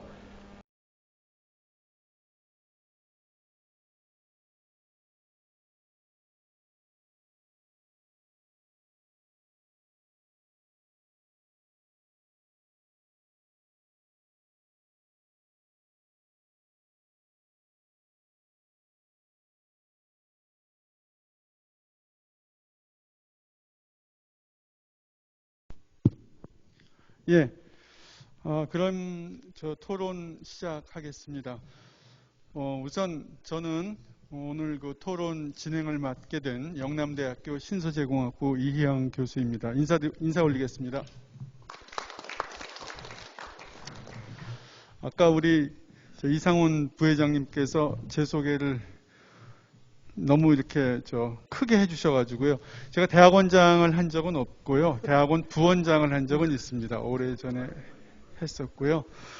현재 그 신소재공학부에서 30여 년 근무를 하고 있는데 짐작하시다시피 AI하고는 아주 거리가 있는 그런 그 전공 분야에서 교육과 연구를 해오고 있습니다. 그래서 오늘 사실 이 심포지움을 통해서 저도 많이 배우는 기회가 됐고요. 유익했던 것 같습니다. 우리 오늘 참석하신 이 코로나19 참 이 팬데믹 와중에서 참석하신 모든 분들도 저하고 같이 비슷한 그런 좋은 그런 기회를 가지지 않으셨을까 이렇게 기대가 됩니다. 오늘 토론은 먼저 두 분의 그 지정 토론은 아니지만 아무튼 토론자께서 지금 와 계십니다. 대학교에서 한 분, 그다음에 산업계에서 한 분 와 계신데 이 두 분에게 먼저 마이크를 제가 드려서 전체적으로 오늘 이 주제에 대한 본인들의 느낌, 소감, 그 다음에 특히 이제 산업계에서 오신 우리 박 대표 같은 분은 이제 아마 산업체에서 겪는 어떤 경험 같은 것이 있을 것 같습니다. 그 다음에 우리 학계나 또 과학기술계에 기대하는 그런 점들이 있으실 것 같은데요. 그런 말씀도 좀 들어보는 기회를 갖도록 하겠습니다. 그리고 이제 우리 두 분의 발제자 교수님들께서 또 코멘트를 하신 후에 마지막으로 플로어에서 또 참석하신 우리 여러 과학기술계 원로를 비롯해서 우리 학생들도 있고 그런데 말씀을 좀 또 이렇게 들어보려고 합니다. 제일 먼저 첫 번째 우리 박기현 교수님께 제가 먼저 말씀을 부탁드리겠습니다. 예, 저는 계명대학교 컴퓨터공학과 교수 박기현입니다. 오늘 제가 토론을 준비하면서 느낀 것은 제가 샌드위치가 됐다는 느낌이 드는데요. 좀 있으면 점심때 샌드위치가 나올지 모르지만 첫 번째는 플로어에 계신 원로 선배 교수님들의 연륜만큼도 안 되고 그렇다고 해서 지금 오늘 발표하신 두 젊은 교수님들의 임프레시브한 연구 결과만큼도 내지도 못하고 어중쩡쩡한 그런 가운데서 제가 토론을 하니까 상당히 긴장이 되고 아마 발언을 제대로 못할까 두렵습니다. 저는 80년대 후반에 컴퓨터공학에서 박사학위 공부를 했기 때문에 사실 AI라는 것은 저한테는 상당히 그렇게 좋지 않은, 그렇게 효율이 없는 그런 전공 분야다라고 그렇게 계속 생각해 왔더랬습니다. 그래서 그 당시에 제 과에 AI 전공 교수가 두 분이 계셨는데 한 분은 엑스퍼트 시스템, 그러니까 전문가 시스템, 처음에 AI의 가장 초기 세부 전공이었습니다. 또 하나는 지금 딥 러닝으로 지금 계속 주가를 올리고 있는 기계학습, 머신러닝 두 분이 계셨는데 두 분이 자기 실험실에 박사과정 학생을 유치를 못해서 커피 먹을 들고 이 방 저 방 기웃기웃거리면서 내 방에 와서 공부 좀 안 할래? 내하고 같이 안 할래? 내 연구비 좀 땄는데 그런 이야기를 사실은 80년대 후반에 했었더랬습니다. 그게 이제 지금 아까 우리 이민우 교수가 보여준 그래프에 보면 70년대 80년대의 소위 AI 암흑기 혹은 AI 겨울이라고 그래서 원래 기대했던 상당히 높은 그 기대치에 비해서 아웃풋이 안 좋으니까 그때에 펀드도 끊어지고 모든 사람들이 관심이 멀어지는 그때 제일 마지막 때에 그때 제가 있었는 것 같습니다. 근데 오늘 듣고 나니까 아유 저는 이제 바깥에 나돌아다니지 말아야겠다 그런 생각이 듭니다. CCTV도 엄청 많은데 이 많은 것들이 지금은 전부 다 사람들이 CCTV의 화면을 보고 체크하고 그 다음에 뭐를 발견하고 보고하고 이렇게 하는 거지만 지금 아까 보니까 비디오 영상에서 어떤 특징을 추출해서 박아무개가 어제 밤 11시쯤 돼서 술을 먹고 비틀거리면서 골목에서 어떻게 그랬다. 이런 것들이 그 다음날 아침에 아마 뉴스에 나올 가능성도 있지 않을까. 그만큼 이제는 이 AI라는 게 참 무섭구나라는 생각이 들었습니다. 옛날에는 컴퓨터의 파워가 그렇게 좋지 않았기 때문에 아주 간단한 그런 신경망 정도를 프로그램을 돌리는데 컴퓨터가 밤새도록 돌리고 그 다음날 아침에 오면 기계가 컴퓨터가 멍청해 있습니다. 왜냐하면 그러니까 메모리 용량도 적고, 그 다음에 컴퓨팅 파워도 적고, 이렇게 해서 아무 일도 못한 그런, 이런 전공이 왜 필요할까? 그냥 재미로 하는 걸까? 그런 정도의 그런 것이었지만, 이제는 AI가 모든 분야에서 상당히 큰 두각을 나타내고, 그리고 또 이제는 없어서는 안 될, 심지어는 이런 그 중요한 포럼에서도 주제를 삼을 정도로 그렇게 발전한 것 같습니다. 제가 근데 AI 에 대한 찬사를 여기서 이야기할 필요는 없을 것 같고, 저는 이 토론 준비를 하면서 인터넷도 뒤져보고, 그 다음에 우리 과에 AI 교수 전공하는 교수들한테 물어보고 해서 과연 AI의 밝은 면만 있을까, 그런 느낌이 있었습니다. 그래서 우리가 어두운 면이라고 하기는 힘들지만 앞으로 우리가 주의해야 될 그런 면이 있지 않을까라는 생각이 듭니다. 며칠 전이었습니다. 그 중국은 지금 AI 상당하죠. 상당하고, 특히 얼굴 인식 쪽은, 그쪽은 그 인권이라는 문제는 뒤로 제쳐놓기 때문에 그 얼굴 인식에 대해서는 아마 제가 생각하기에는 전 세계에서 탑이 아닐까, 실용적인 면에서. 그런데 거기에 이제 94살 잡순 할머니가 사회보장카드 등록을 하기 위해서 갔는데, 거기는 아무것도 안 되고 얼굴 인식만 해야 등록이 된다라는 것이었습니다. 그래서 손자였는지 아들이, 그분이 이제 키가 좀 작으니까, 근데 이제 이 얼굴 인식 카메라가 상당히 높이 있었던 모양입니다. 그러니까 손자가 아들 되는 분이 그 할머니를 업고 얼굴을 카메라에 갖다 대는 그런 사진이 있었습니다. 혹시 보셨는지 모르겠습니다. 이런 것들을 보면서 우리가 AI가 그러니까 잘못됐다는 이야기가 아니고, AI하고 사람하고는 아직까지, 사람의 감정하고는 아직까지 조금의 괴리가 존재하겠구나. 물론 그 괴리가 있는 만큼 또 AI가 발전을 더 할 수 있는 여지도 될 것 같습니다. 뿐만 아니라 페이스북 같은데 최근에도 마찬가지로 이 코로나 때문에 재택근무를 하는데, 옛날에는 페이스북에 올라오는 모든 것들을 일단은 AI 프로그램이 걸러주고, 그러니까 좀 안 좋은 그런 것들 걸러주고, 그 다음에 사람이 최종적으로 점검을 하지만, 재택근무를 하면서 그 메커니즘이 좀 흔들어져서 그냥 AI 프로그램에서만 걸러주기 때문에, 좀 옛날이면 걸렀을 그런 내용들의 그런 정보들이 계속 그 페이스북에 올라오는 그런 불안전한 그런 것도 있었습니다. 물론 이런 것들은 아마 차츰 고쳐질 거라고 생각을 합니다.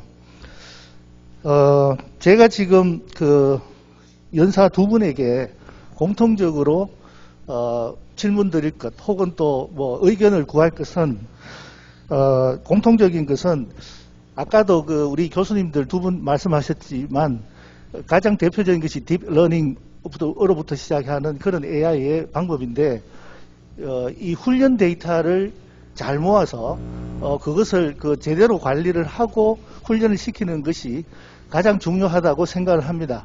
그러면 이런 훈련 데이터에 대한 객관적인 검증 방법이라든지 그런 제도가 지금 마련되고 있는지, 언젠가는 되겠죠. 근데 지금 그런 게 있는지. 왜냐하면 아까 의료 분야에서 폐나 아니면 뼈의 골절이나 이런 것들은 검증을 그렇게 하지 않더라도 결과를 가지고 앞에 것을 추론할 수가 있습니다. 예를 들어서 뼈에 골절이 생겼다는 100명의 전문가 의사를 불러놓고 결과를 보고 이 결과하고 이게 맞냐라고 한번 설문조사를 하게 되면 이 AI 프로그램은 제대로 하는구나, 90%구나, 이거는 95%구나, 그렇게 알 수는 있는데, 예를 들어서 그런 게 아니고 그냥 일반 대중들이 움직이는 어떤 곳에서의 데이터를 우리가 받아서 훈련을 시킨다면, 그것은 그 결과에 대해서는 아무도 이것이 맞다 틀리다라고 이야기하기 힘들겠습니다. 왜냐하면 나는 한 사람의 개체이지 수백만 중에 하나의 그런 주관을 갖고 있지, 수백만의 객관적인 그런 사고를 모두 갖고 있지 않기 때문에, 그 AI의 결과 나온 AI 프로그램에서의 결과가 이게 정말로 제대로 된 건지 아니면 잘못된 건지를 판단하기 상당히 어렵지 않나, 그런 생각이 듭니다. 그러면 이제 악마 유혹이 또 있을 수 있죠. 왜냐하면 이 훈련 데이터를 포르저리해서, 위조해서, 변조해서 자기가 유리한 쪽으로 결과를 뽑아낼 수 있지도 않을까, 그래서 이게 훈련 데이터의 검증이나 이런 것들이 상당히 중요하겠다라는 생각이 들어서 질문을 드리고, 그 다음에 특별하게 그 첫 번째 연사분께는 옛날에는 이 뉴럴, 신경망을 이용한 그런 AI의 그 방법들이, 처리 방법들이 상당히 그 결과는 좋았는데, 그 결과를 유도하기 위한, 끄집어내기 위한 논리적인 과정, 어떠하기 때문에 이런 결과가 나왔다라는 그런 설명들이 부족했다라는 그런 그 이야기를 많이 들었습니다. 아마 이것도 아마 상당히 그 발전이 됐을 거라고 생각을 하고, 이게 어느 정도의 그런 설명, 근거에 대한 논리적인 설명이 이제는 갖추어지는지 그런 것을 제가 여쭙고 싶고요. 두 번째 연사분에게는 제가 그 몇 년 전에 대경기술 지주에서 그 기술 투자하고 지적재산권 뭐 이런 쪽에 그 한 2년 동안 대표이사를 한 적이 있는데, 어줍지 않게. 그래서 지재권에 대해서, 지식재산권에 대해서 상당히 그 관심이 많습니다. 그래서 아까 우리 두 번째 연사께서도 말씀하셨다시피 어떤 회사에서 이런 AI의 테크닉, 기법을 이용을 해서 어떤 프로그램을 만들어서 판매를 하는데, 또 다른 회사가 그 비슷한 방법을 써서 할 때에 과연 첫 번째 회사와 두 번째 회사 사이에 지적재산권의 분쟁 혹은 판단, 이런 것들은 어떻게 되는지, 그런 것들에 대해서 질문하고 싶습니다. 예. 예, 그러면 두 분 답변을 듣고 또 계속 진행하겠습니다. 네, 감사합니다. 우선 그 첫 번째 질문하신 그 데이터 문제부터 이제 설명을 드리면요. 실제 이제 그 데이터를 인공지능이 굉장히 많이 데이터가 필요하다 하는 거는 굉장히 좀 올바른 말씀이고요. 맞는 게 지적이시고, 어떤 그 데이터 양만 중요한 게 아니라 데이터의 퀄리티도 굉장히 중요하죠. 그래서 이제 그런 부분에 대한 고려가 굉장히 많이 이루어지고 있고, 그 중에서 하나가 실제 어떤 그 새로운 형태의 러닝 방법들, 예를 들어서 학습 레이블을 인공지능이 스스로 만들어내는 그런 셀프 슈퍼바이즈드 러닝이라든지, 또는 몇 개의 샘플만 갖고도 좋은 성능을 내는 퓨샷 러닝이라든지, 또는 데이터 샘플이 없어도 학습할 수 있는 제로샷 러닝이라든지, 이런 것들이 최근에 많이 소개되고 있고요. 이런 부분에 대해서는 굉장히 많은 연구들이 지금 진행 중에 있는 연구라고 말씀을 드릴 수 있고요. 그리고 또 다른 관점에서의 데이터, 이게 이제 결국은 테스트 결과가 어떻게 믿을 수 있느냐, 내가 유리한 대로 해석하는 거 아니냐, 이런 질문을 주셨는데, 사실은 지금 딥러닝 같은 경우에 사실 우리가 어떤 탑티어 컨퍼런스라든지 탑티어 전에 논문을 쓸 때 두 가지를 동시에 해야 됩니다. 첫 번째가 뭐냐 하면, 이미 그 공인 인정되어 있는 데이터셋이 있습니다. 그래서 그 데이터셋은 학습 샘플만 공개되어 있고 테스트 샘플은 공개되어 있지 않은, 학습에 사용할 수 없는 그런 샘플을 갖고 학습한 후에 테스트 결과들이 어떻게 나오느냐라는 것을 증명을 받아야 되는 그런 형태로 좀 요구를 하고 있고, 그리고 그거에 대한 모든 과정에 대해서 논문을 낼 때 프로그램까지 다 오픈을 해야 되는 그런 형태로 되어 있습니다. 그래서 절대 치팅이라는 게 있을 수 없고요. 그 다음에 또 경우에 따라서는 이미 마련되어 있는 공인된 데이터베이스가 아닌 새로운 데이터를 갖고 내가 어떤 응용이든 실험을 했었다라고 하면은 그거에 대한 성능을 낼 때도 어떻게 되느냐 하면, 예를 들어서 아마존의 M토크 같은 게 있습니다. 그게 뭐냐 하면 불특정 다수들한테 온라인에 우리 결과를 올려가지고 어떤 게 좋으냐라는 거를 리뷰를 받아서 그 결과를 내는 형태가 되어 있습니다. 그래서 어떤 결과의 신뢰성 부분에 대해서는 굉장히 많은 부분들로 스크린되게 되어 있어서 내가 연구자가 유리한 형태의 어떤 변조라든지 치팅이나 이런 게 절대 할 수 없는 형태로 되어 있어서 지금 인공지능이 내는 결과에 대해서는 충분히 진료를 하셔도 좋을 것 같다라는 생각이 들고요. 그런 과정이 거치지 않으면 논문이 억셉트 될 수가 없습니다. 그리고 이제 두 번째 질문 이제 하신 내용이 설명 가능한 AI 또는 신뢰성 AI 이런 부분인데, 이게 사실 딥러닝에서 가장 취약한 부분 중에 하나가 바로 설명이 가능하냐, 왜 이런 결과를 도출하느냐 하는 부분에 대해서 아주 예전부터, 몇 년 전부터 이제 사람들이 굉장히 관심이 많고, 미국 같은 경우에 달파 같은 데서나 이런 데서 실제 미래의 인공지능이 꼭 해야 될 것 중에 하나가 설명 가능한 AI, 신뢰성 AI다라는 이야기를 해왔고요.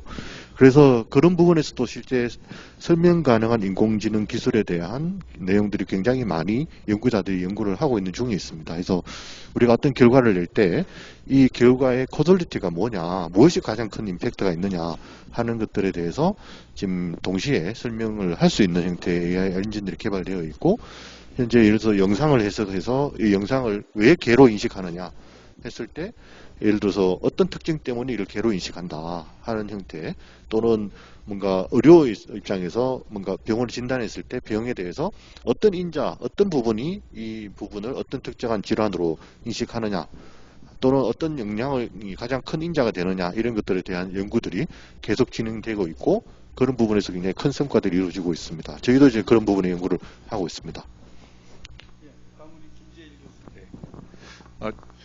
굉장히 어려운 질문을 주신 것 같은데, 제게 주셨던 질문은 이제 지적재산권에 대한 질문이라고 생각을 합니다.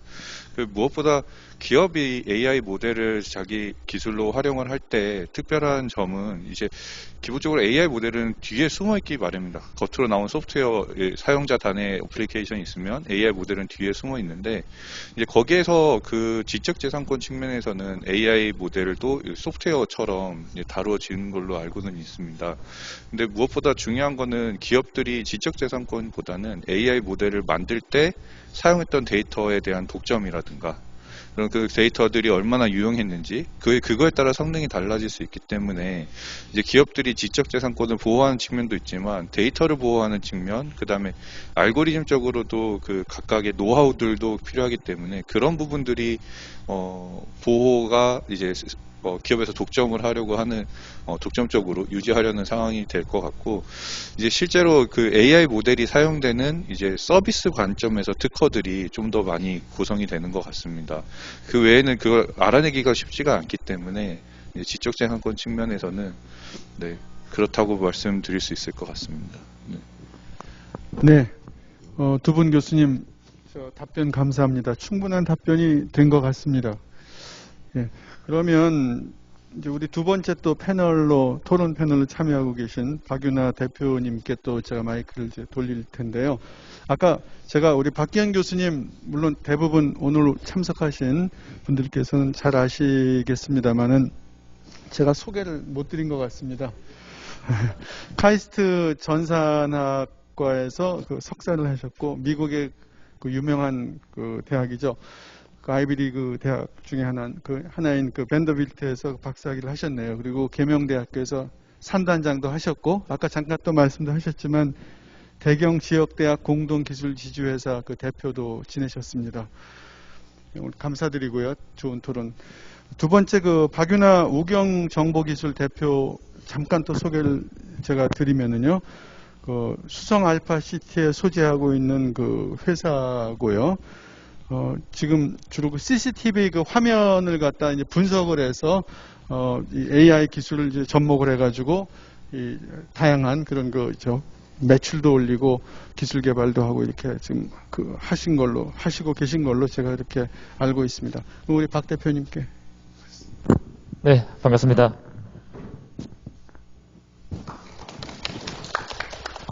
네, 방금 소개받은 우경정보기술 대표이사 박윤아입니다. 저번에 과청에서 원래 블록체인 관련 쪽에 해서 다시 한번 이 자리에 그때 한번 인사드렸고, 두 번째 인사드린 것 같습니다. 저희들은 이제 지난번에 얘기했지만, 저희들은 아까 방금 교수님께서 말씀 주셨듯이 지금 미래 산업의 핵심 자원이 오늘 연사 두 분 교수님께서 다 하신 내용이 거의 대부분 비전 분석입니다. 영상 분석을 통한 그 여러 가지 AI의 인공지능 기술을 적용시키는 게 지금 현재 AI의 가장 핵심의 하도죠.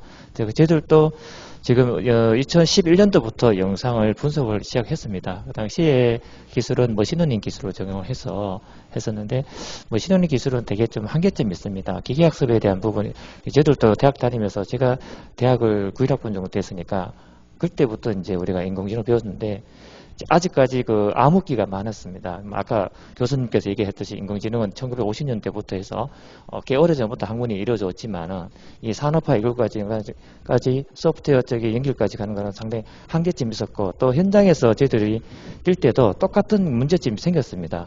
그러나 지금 현재 저희들이 알파고와 왓슨이라는 어떤 그런 플랫폼이 나오면서 예, 지금 산업이 좀 완전히 해결하게 바뀌기 시작했고, 그게 핵심 자원이 뭐냐면 하드웨어에 대한 파워링이 커진 거라 보시면 됩니다. 결국 엔비디아라는 어떤 기술이 그 회사에서 GPU라는 기술, 또 플랫폼 기술, 엔비디아 플랫폼 기술이 성장하면서 인공지능이 갑자기 부각하게 됐습니다. 뭐 저희들도 저희 직원들한테 물어보면은요, 한 3년 전에 인공지능 관련 쪽에서 플랫폼 형태의 소프트웨어의 알고리즘을 배웠냐? 전혀 안 배웠어요. 파이썬이라는 부분 자체도 대학에서 정규 과목에 들은 건 없습니다. 지금 현재 경북대학에서도 지금 이제 작년에 지금 인공지능 이제 석박사 과정을 이제는 들어간 걸 알고 있습니다. 그래서 지역 대학 같은 경우는 AI라는 부분, 인공지능이라는 어떤 그런 그 학문이라는 부분 자체는 없었는 거죠. 이제 저도 지금 전자과학 출신이고 이제 소프트웨어를 이제 개발해왔고 또 이렇게 그런 산업을 이뤄왔던 사람인데, 인공지능은 꽤 오래전부터 학습을 이뤄왔는데 지금 산업화되는 거는 이제 불과 몇 년이 안 됐습니다. 결국 그 과정에서는 이제 기업이 정부 기관에서 추천한 애들이라든지 또는 이제 대학에서는 연구단체, 산업체에서는 산업 상단에서는 R&D성을 지금 이제 해왔지만은, 기업에서는 이건 산업화가 또 다른 얘기거든요. R&D까지는 어느간 그 AI는 많이 이뤄왔지만 산업화까지 가는 거는 상당히 또 다른 얘기가 많습니다. 결국 뭐냐면은 실생활에서 이 기능이 AI가 정상적으로 작동되는지에 대한 부분이 핵심 하드입니다. 그래서 저희들은 2015년도에 제품을 하나 출시했을 때 그 당시 머신러닝 기술인데, 결국 아까 통계치 보면 거의 대부분 AI는 확률입니다. 몇 프로냐?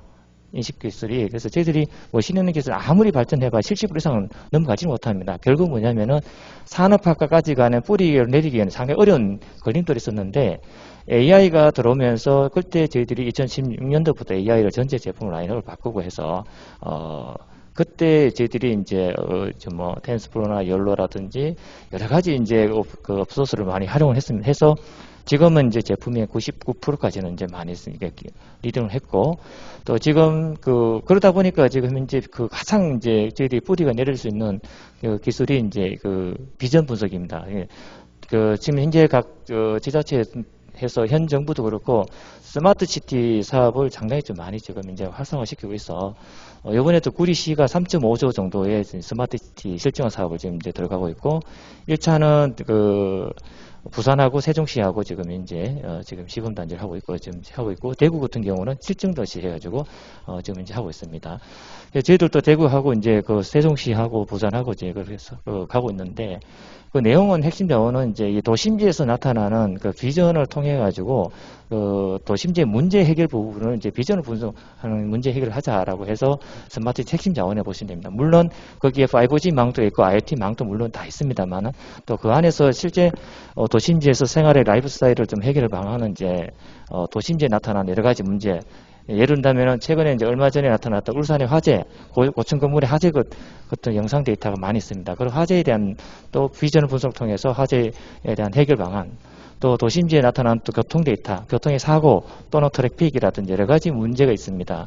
또 도심지에 최근에 하는 여러 가지 범죄자가 출몰해서 여러 가지 무기를 들고 있다라든지 이런 여러 가지 문제점이 이거를 비전으로 다 할 수 있는 부분이 있습니다. 그래서 아까 교수님 두 분께서 발표했던 내용들이 거의 대부분 그런 내용들입니다. 근데 이게 현재 교수님께서 아까 산업화도 많이 이루어지는데요. 실제 이런 기술들이 많이 저희들이 나와서 저희들을 기업하고 연결을 하면은 저희들은 빨리 산업화를 이루어질 수 있고, 또 저희가 지금 이제 하고 있는 국내뿐만 아니라 지금 이제 미국 쪽도 지금 이게 하나의 레퍼런스가 돼서 플로리다주의 스마트 시티의 도시에 저희들이 이제 주 메인 사업자로 좀 참여를 할 예정입니다. 그리고 또 인도네시아 같은 경우도 지금 이제 수도 이전, 브로네오섬을 이전하는데 거기에 마스터 플랜을 좀 더 짜고 있는 부분이 있습니다. 결국 뭐냐면은 이런 우리 나라가 지금 현재 여러 가지 제도적으로 문제가 많습니다. AI가 하기에는 뭐 개인정보 보호법이라든지 각종 규제가 많이 있지만은 그 규제를 좀 완화를 하게 되면은 저희들 기업 같은 경우는 이런 빨리 산업화해서 레퍼런스 적용해서 국내의 인프라를 구축 플러스해서 글로벌로 지금 다가가는 기술을 지금 많이 적용하고 있습니다. 그래서 최근에도 지금 현재 우리가 하고 있는 환경부에서 지금 추진하고 있는 게 얼마 전에 늘 이맘때 좀 늘 나타나는 게 뭐냐면 멧돼지가 도심지에 출몰을 하는 경우가 많이 있습니다.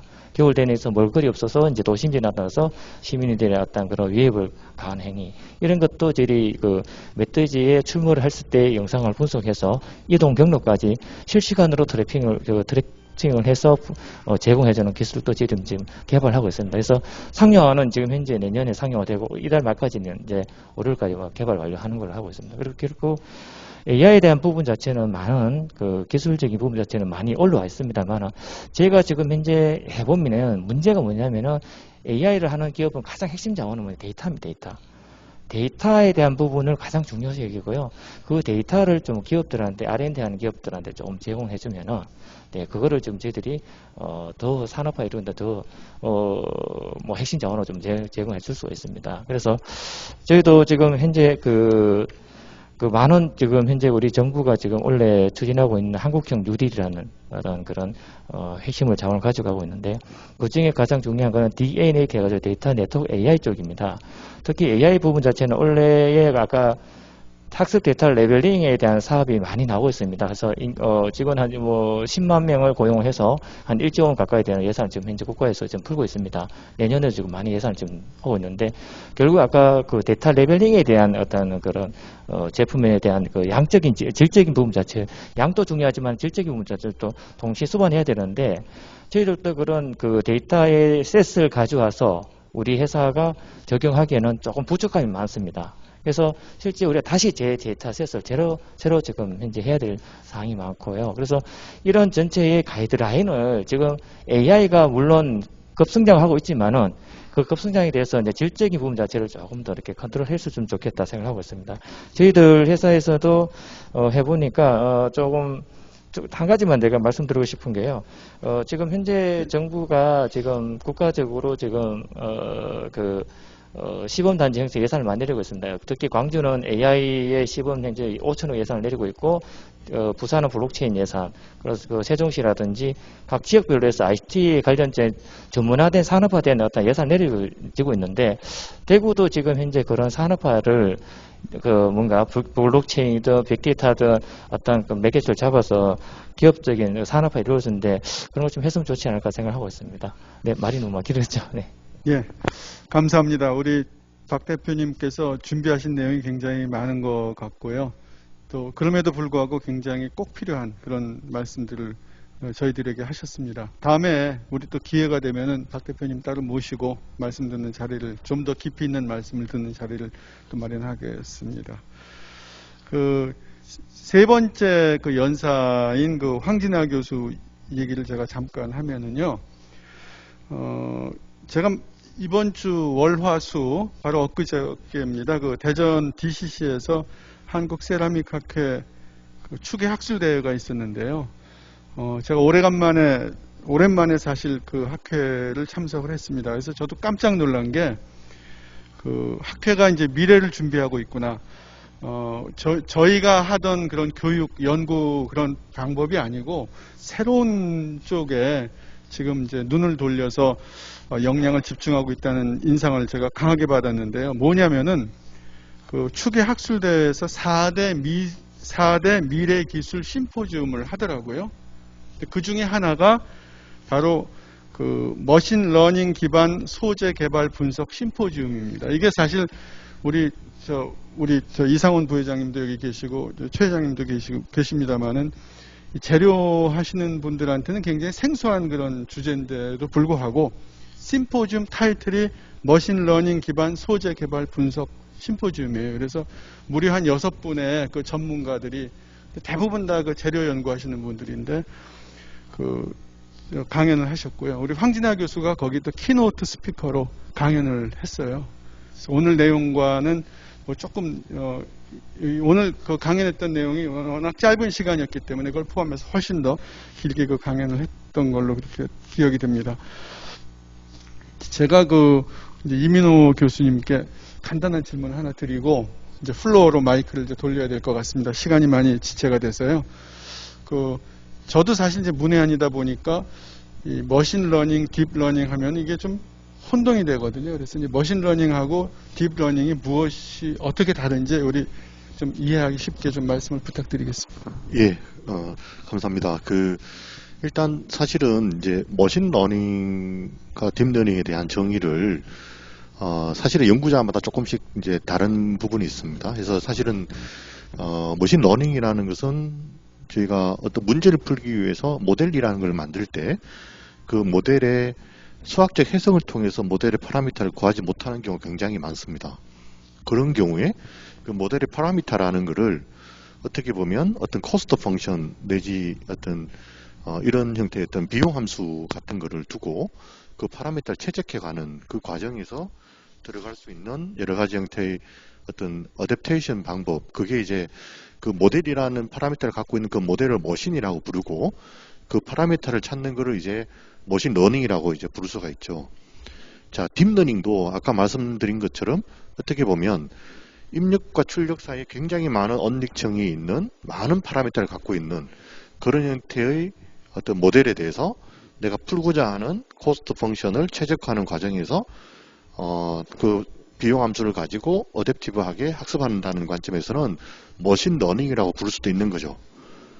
그런데 사실 딥러닝의 어떤 출발점은 아까 말씀드린 것처럼 어떤 입력과 출력 사이에 굉장히 많은 언lik정을 갖고 있는 실제 사람의 머릿속에 들어있는 뉴런들을 어떤 학습하는 메커니즘, 그러니까 시냅스를 구하는 형태 인공지능 관점에서 봤을 때는 좀 머신러닝하고 또 다를 수가 있는 거죠. 인공지능 모델을 어떻게 보면 딥한 구조의 언릭정을 갖고 있는 그런 파라미터들을 학습시킬 수 있는 방법, 그걸 이제 딥러닝을 정의를 하니까. 근데 이제 차이점이 뭐냐 하면 인공지능에서 들여다보는 딥러닝하고 기계학습이라는 관점에서 보는 거에 가장 큰 차이점이, 예를 들어서 기계학습 그 파라미터를 찾는 그 자체에서 아다부스트 같은 거라든지 또는 베깅이라든지 이런 것들은 사실은 딥러닝 같은 어떤 신경망을 학습시키는 데 사용할 수도 있지만 그런 부분은 사실은 인공지능 학습 알고리즘이라고 부르기에는 조금 다른 부분이 없지 않아 있는 거죠. 차이점으로서는.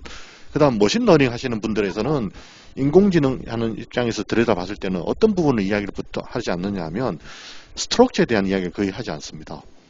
그러니까 이 스트럭처가 일반화 성능이 얼마나 될 거냐에 대한 이야기는 별로 많이 하지 않고 대부분 내가 지금 맞춰야 되는 어떤 함수의 에러를 어떻게 잘 줄여야 할 거냐만 이렇게 접근한다는 측면에서는 조금 이제 갭이 있는 거죠.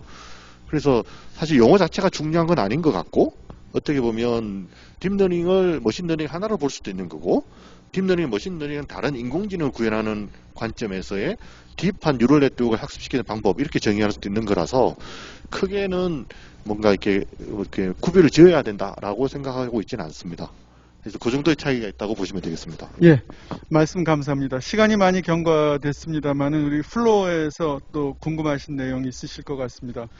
질문을 좀 해주시면은 우리 토론 패널과 우리 두 분 발제자 교수님들께서 답변을 하시겠습니다.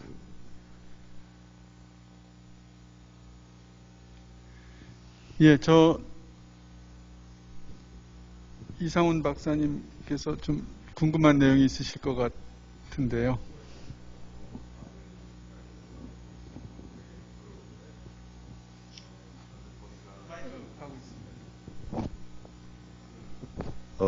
인공지능이 판단을 해갖고 어떤 결론을 내려줬는데 아까도 조금 언급이 됐었습니다만은 그게 왜 그런 전번에 이세돌 바둑 떴을 때 어떤 한수가 아무도 왜 저게 떴는지 이해가 안 된 수를 떴는데 결과적으로 이기더라. 이런 경우에 우리가 그 결과를 받아들여갖고 이걸 진짜 그걸 채택을 해야 될 건지 말아야 될 건지 거기에 대한 어려움이 아까 연구도 많이 하고 있다고 이야기를 하셨는데 아마 그런 부분에 굉장히 갈등이 있을 것 같습니다. 거기에 대해서 간단하게 좀 언급을 좀 해주시면 고맙겠습니다. 예, 감사합니다. 사실은 이제 그런 부분을 설명을 잘 하기 위해서 저희가 열심히 노력은 하고 있지만 말씀처럼 이제 어떤 이세돌 구단하고 이제 바둑을 뜰 때 거기 수가 어떤 의미를 갖고 있느냐, 왜 거기를 뒀느냐. 근데 사실은 어떻게 보면 인공지능이 여러 가지 형태의 그때만 하더라도 기보를 갖고 학습을 한 거거든요. 그러고 나서 이 기보에서 내가 여기에 뒀을 때 이게 이길 확률을 계산을 계속 해내는 거를 엄청나게 많은 반복 과정을 거쳐가지고 현재 위치에서 현재의 어떤 바둑의 포석에서 가장 확률이 높은 위치가 어디냐를 찾는 형태로 알고리 만들어져 있는 형태입니다. 근데 그 부분이 실제 우리가 이때까지 봐왔던 어떤 바둑에서의 정석 포석하고는 다른 거죠. 근데 그 부분을 이렇게 어떻게 보면 왜 거기 두어야 되느냐 하는 거에 어떤 사람이 정한 어떤 포석에 의해서 설명이 되지 않는 부분인 거죠. 어떻게 보면 사람을 잘 몰랐던 새로운 형태의 이길 확률이 가장 높은 포석이 나타난 거라고 보실 수 있는 거죠. 어떻게 그런 부분이 이제 사실은 바둑에서만 있는 게 아니라 아까 의료 영상 또는 의료 데이터 해석에 있어서도 저희가 대장암 환자의 그 발병률을 예측하는 모델을 만들어 가지고 이제 그분들한테 이제 의사 선생님들한테 제가 보여드렸을 때 이해가 안 된다. 왜 이게 중요한지 이해가 안 된다라는 이야기를 하시는 분들이 이렇게 몇 분 있었습니다. 근데 인공지능 입장에서는 굉장히 많은 환자들의 데이터를 학습을 하고 나니까 실제 사람이 그 사이에 몰랐던 어떤 원인 분석을 저희가 해냈다고 이제 의미를 갖고 있거든요.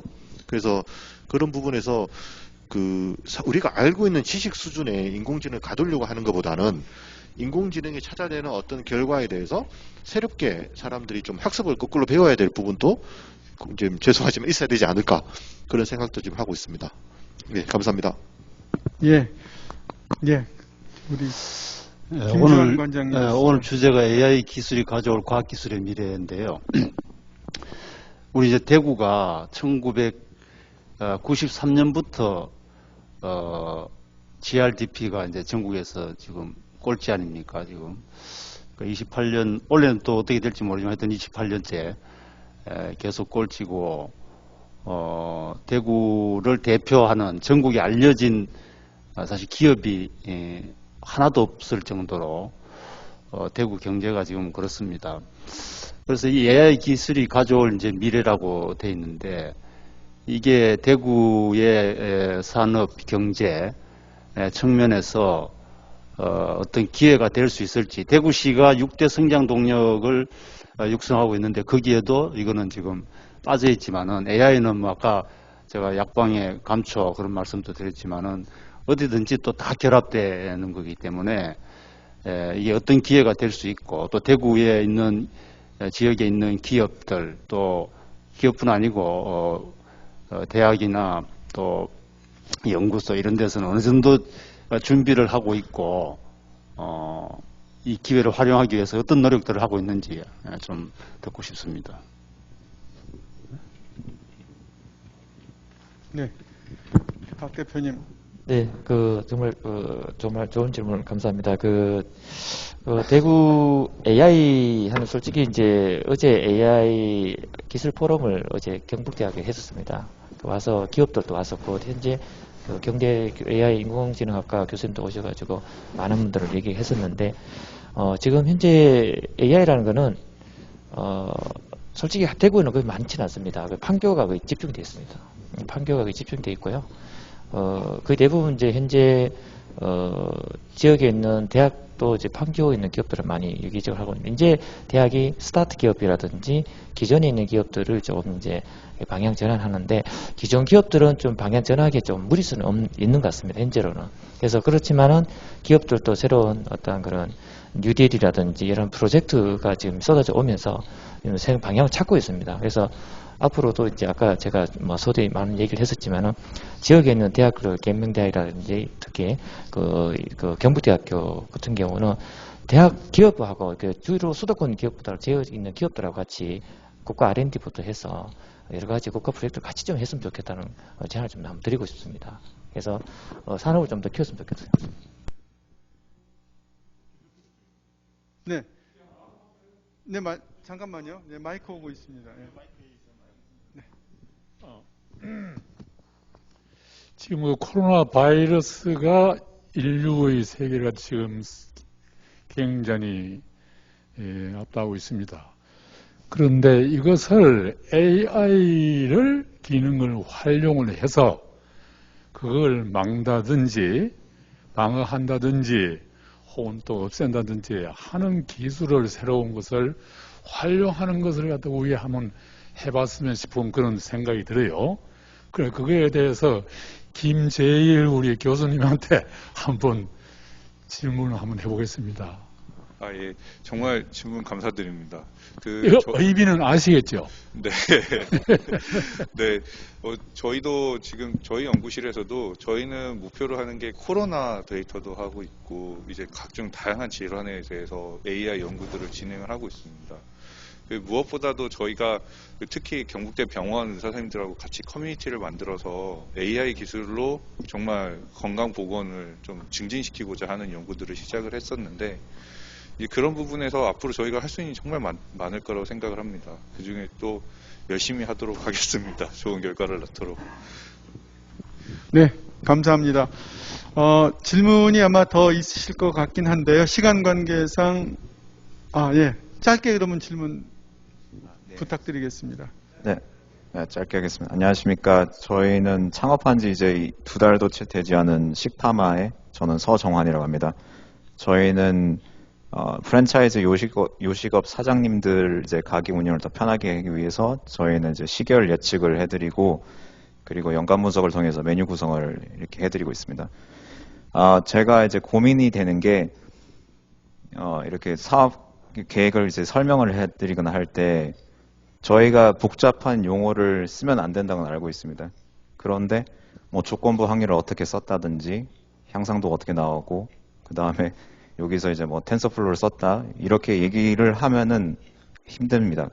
그래서 여기 우경 정보기술 대표님이 계시고 이제 교수님들도 이렇게 딥러닝에 대해서 이해를 잘 못하시는 분께 좀 더 쉽게 설명할 수 있는 방법이라든지 이런 게 혹시 있으시면 팁 좀 궁금합니다.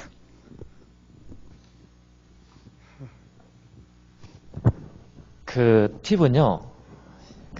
저희도 지금 IPO가 뭐 이렇게 말씀드렸겠지만 한 2년 후에 갈 예정인데 그래서 제가 IPO 주관사 선정하려면은 PT를 해야 돼요, 대표가.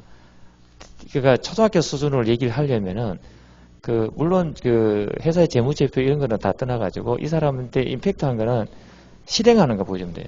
딥러닝 하는 거는 영어 뉴럴 네트워크 내용을 컨볼루션 뉴럴 이런 거 자체를 모릅니다. 그러니까 전혀 우리는 어떻게 하냐면은 임팩트하게 이게 도심의 문제점은 이게 문제가 지금 문제는 이거였고 앞으로 이렇게 갈 거면 한 2장으로 끝내면 됩니다.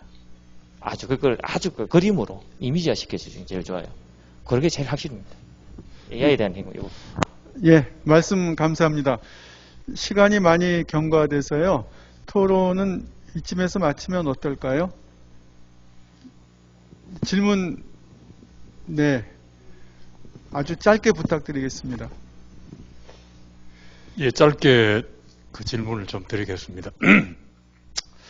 저희 같은 비전공자나 이런 문외한들은 신문 같은 데 나는 그런 단편적인 지식, 쪼가리 지식을 가지고 세상을 이렇게 해석하려고 하는 그런 무리수를 두게 됩니다만은 한 3년쯤인가 전에 일본 신문을 보니까 일본의 인공지능학회에서 윤리 규정을 새로 만들었는데 그 규정에다가 AI도 윤리 규정을 지켜야 된다라고 하는 항을 마지막에 넣었다고 그러거든요. 그래서 그걸 보고 정말 AI를 이제 정말 사람 취급하는 그러니까 일본의 전문가들이 모인 학회에서 AI를 사람 취급하는 그런 수준까지를 생각해서 그걸 규정에 반영했나 이렇게 생각을 했는데 그 뒤에 정말 특이점이 온다라든지 이런 몇 가지 책을 보니까 이 세상이 정말 커즈와일 같은 사람은 2035년이 되면 특이점이 와서 이 세상의 모든 인류 지능을 합친 것보다 더 높은 그런 기계 지능이 등장을 하고 거기에 지배를 받을 거다 이런 예측이 나오는가 하면은 또 어떤 사람들은 결국 AI라고 하는 것도 사람이 하는 거니까 결국 거기에 에머전시 브레이크를 넣는다, 에머전시 스톱 기능을 넣으면 되는 거 아니냐라고 하는데 커즈와일 같은 사람의 이론, 예측이 하면은 이런 GNR이라고 하는 그런 제네틱 기술이라든지 나노 기술이라든지 그게 로봇 같이 이렇게 합성이 되면은 정말 통제할 수 없는 그런 시대가 올 것이다. 이렇게 해서 과연 이게 정말 컨트롤러블 한 건가? 아니면 이 정말 언컨트롤러블 한 건가 하는 쪽에 대한 견해가 저희 같은 모래한들은 야 이걸 들으면 이 말이 맞는 거고 저걸 들으면 저 말이 맞는 것 같거든요. 그 전문가들은 어떻게 생각하시는지 한쪽을 견해를 잠깐 좀 들어보고 싶습니다. 굉장히 중요한 질문을 주셨습니다. 그래서 사실은 인공지능의 윤리 문제를 저희도 굉장히 고민을 하고 있고요. 실제 국가에서도 아까 말씀드렸던 2016년에 시작한 인공지능 플래그십 과제, 처음 대규모 국가 과제에서도 이제 한 주제로 해서 4팀에서 4세부에서 윤리를 굉장히 중요하게 다루고 있습니다. 그래서 크게는 데이터의 바이어스 문제, 그 다음에 두 번째는 모델의 바이어스 문제, 이런 형태의 여러 가지 연구들을 지금 진행을 하고 있고, 학술 단체도 생겨가지고 그런 부분을 디스커션 하고 있는 중에 있고요.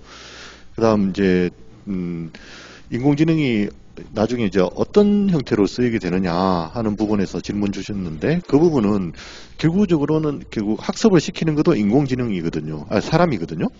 그래서 사람의 어떤 어떻게 보면 윤리성, 도덕성, 그리고 안전성이 어떻게 담보가 되느냐 하는 게 굉장히 중요할 거라고 생각합니다. 예를 들어서 뭐 핵이라는 것도 잘 쓰면 좋은 발전소로 쓰일 수 있지만 잘못 쓰면 핵무기가 될 수 있는 것처럼 결국 인공지능도 이제 어떻게 인공지능을 가리키느냐, 마치 우리 애를 가리킬 때 뭔가 잘못된 거를 가리키면 잘못된 행동을 하는 것처럼 인공지능도 딱 그렇게 되어 있거든요. 그래서 물론 그 한 사람의 개인에 의해서 만들어지는 어떤 잘못된 티칭, 그거에 의해서 만들어지는 효과를 뭔가 막기 위한 어떤 사회적 장치라든지 뭔가 그룹에 대한 어떤 감시 감독 역할도 있어야 되겠지만은 결과적으로 저희 같은 연구자들이 어떤 윤리성을 가지고 가리키느냐 하는 것이 굉장히 중요할 거라고 생각합니다.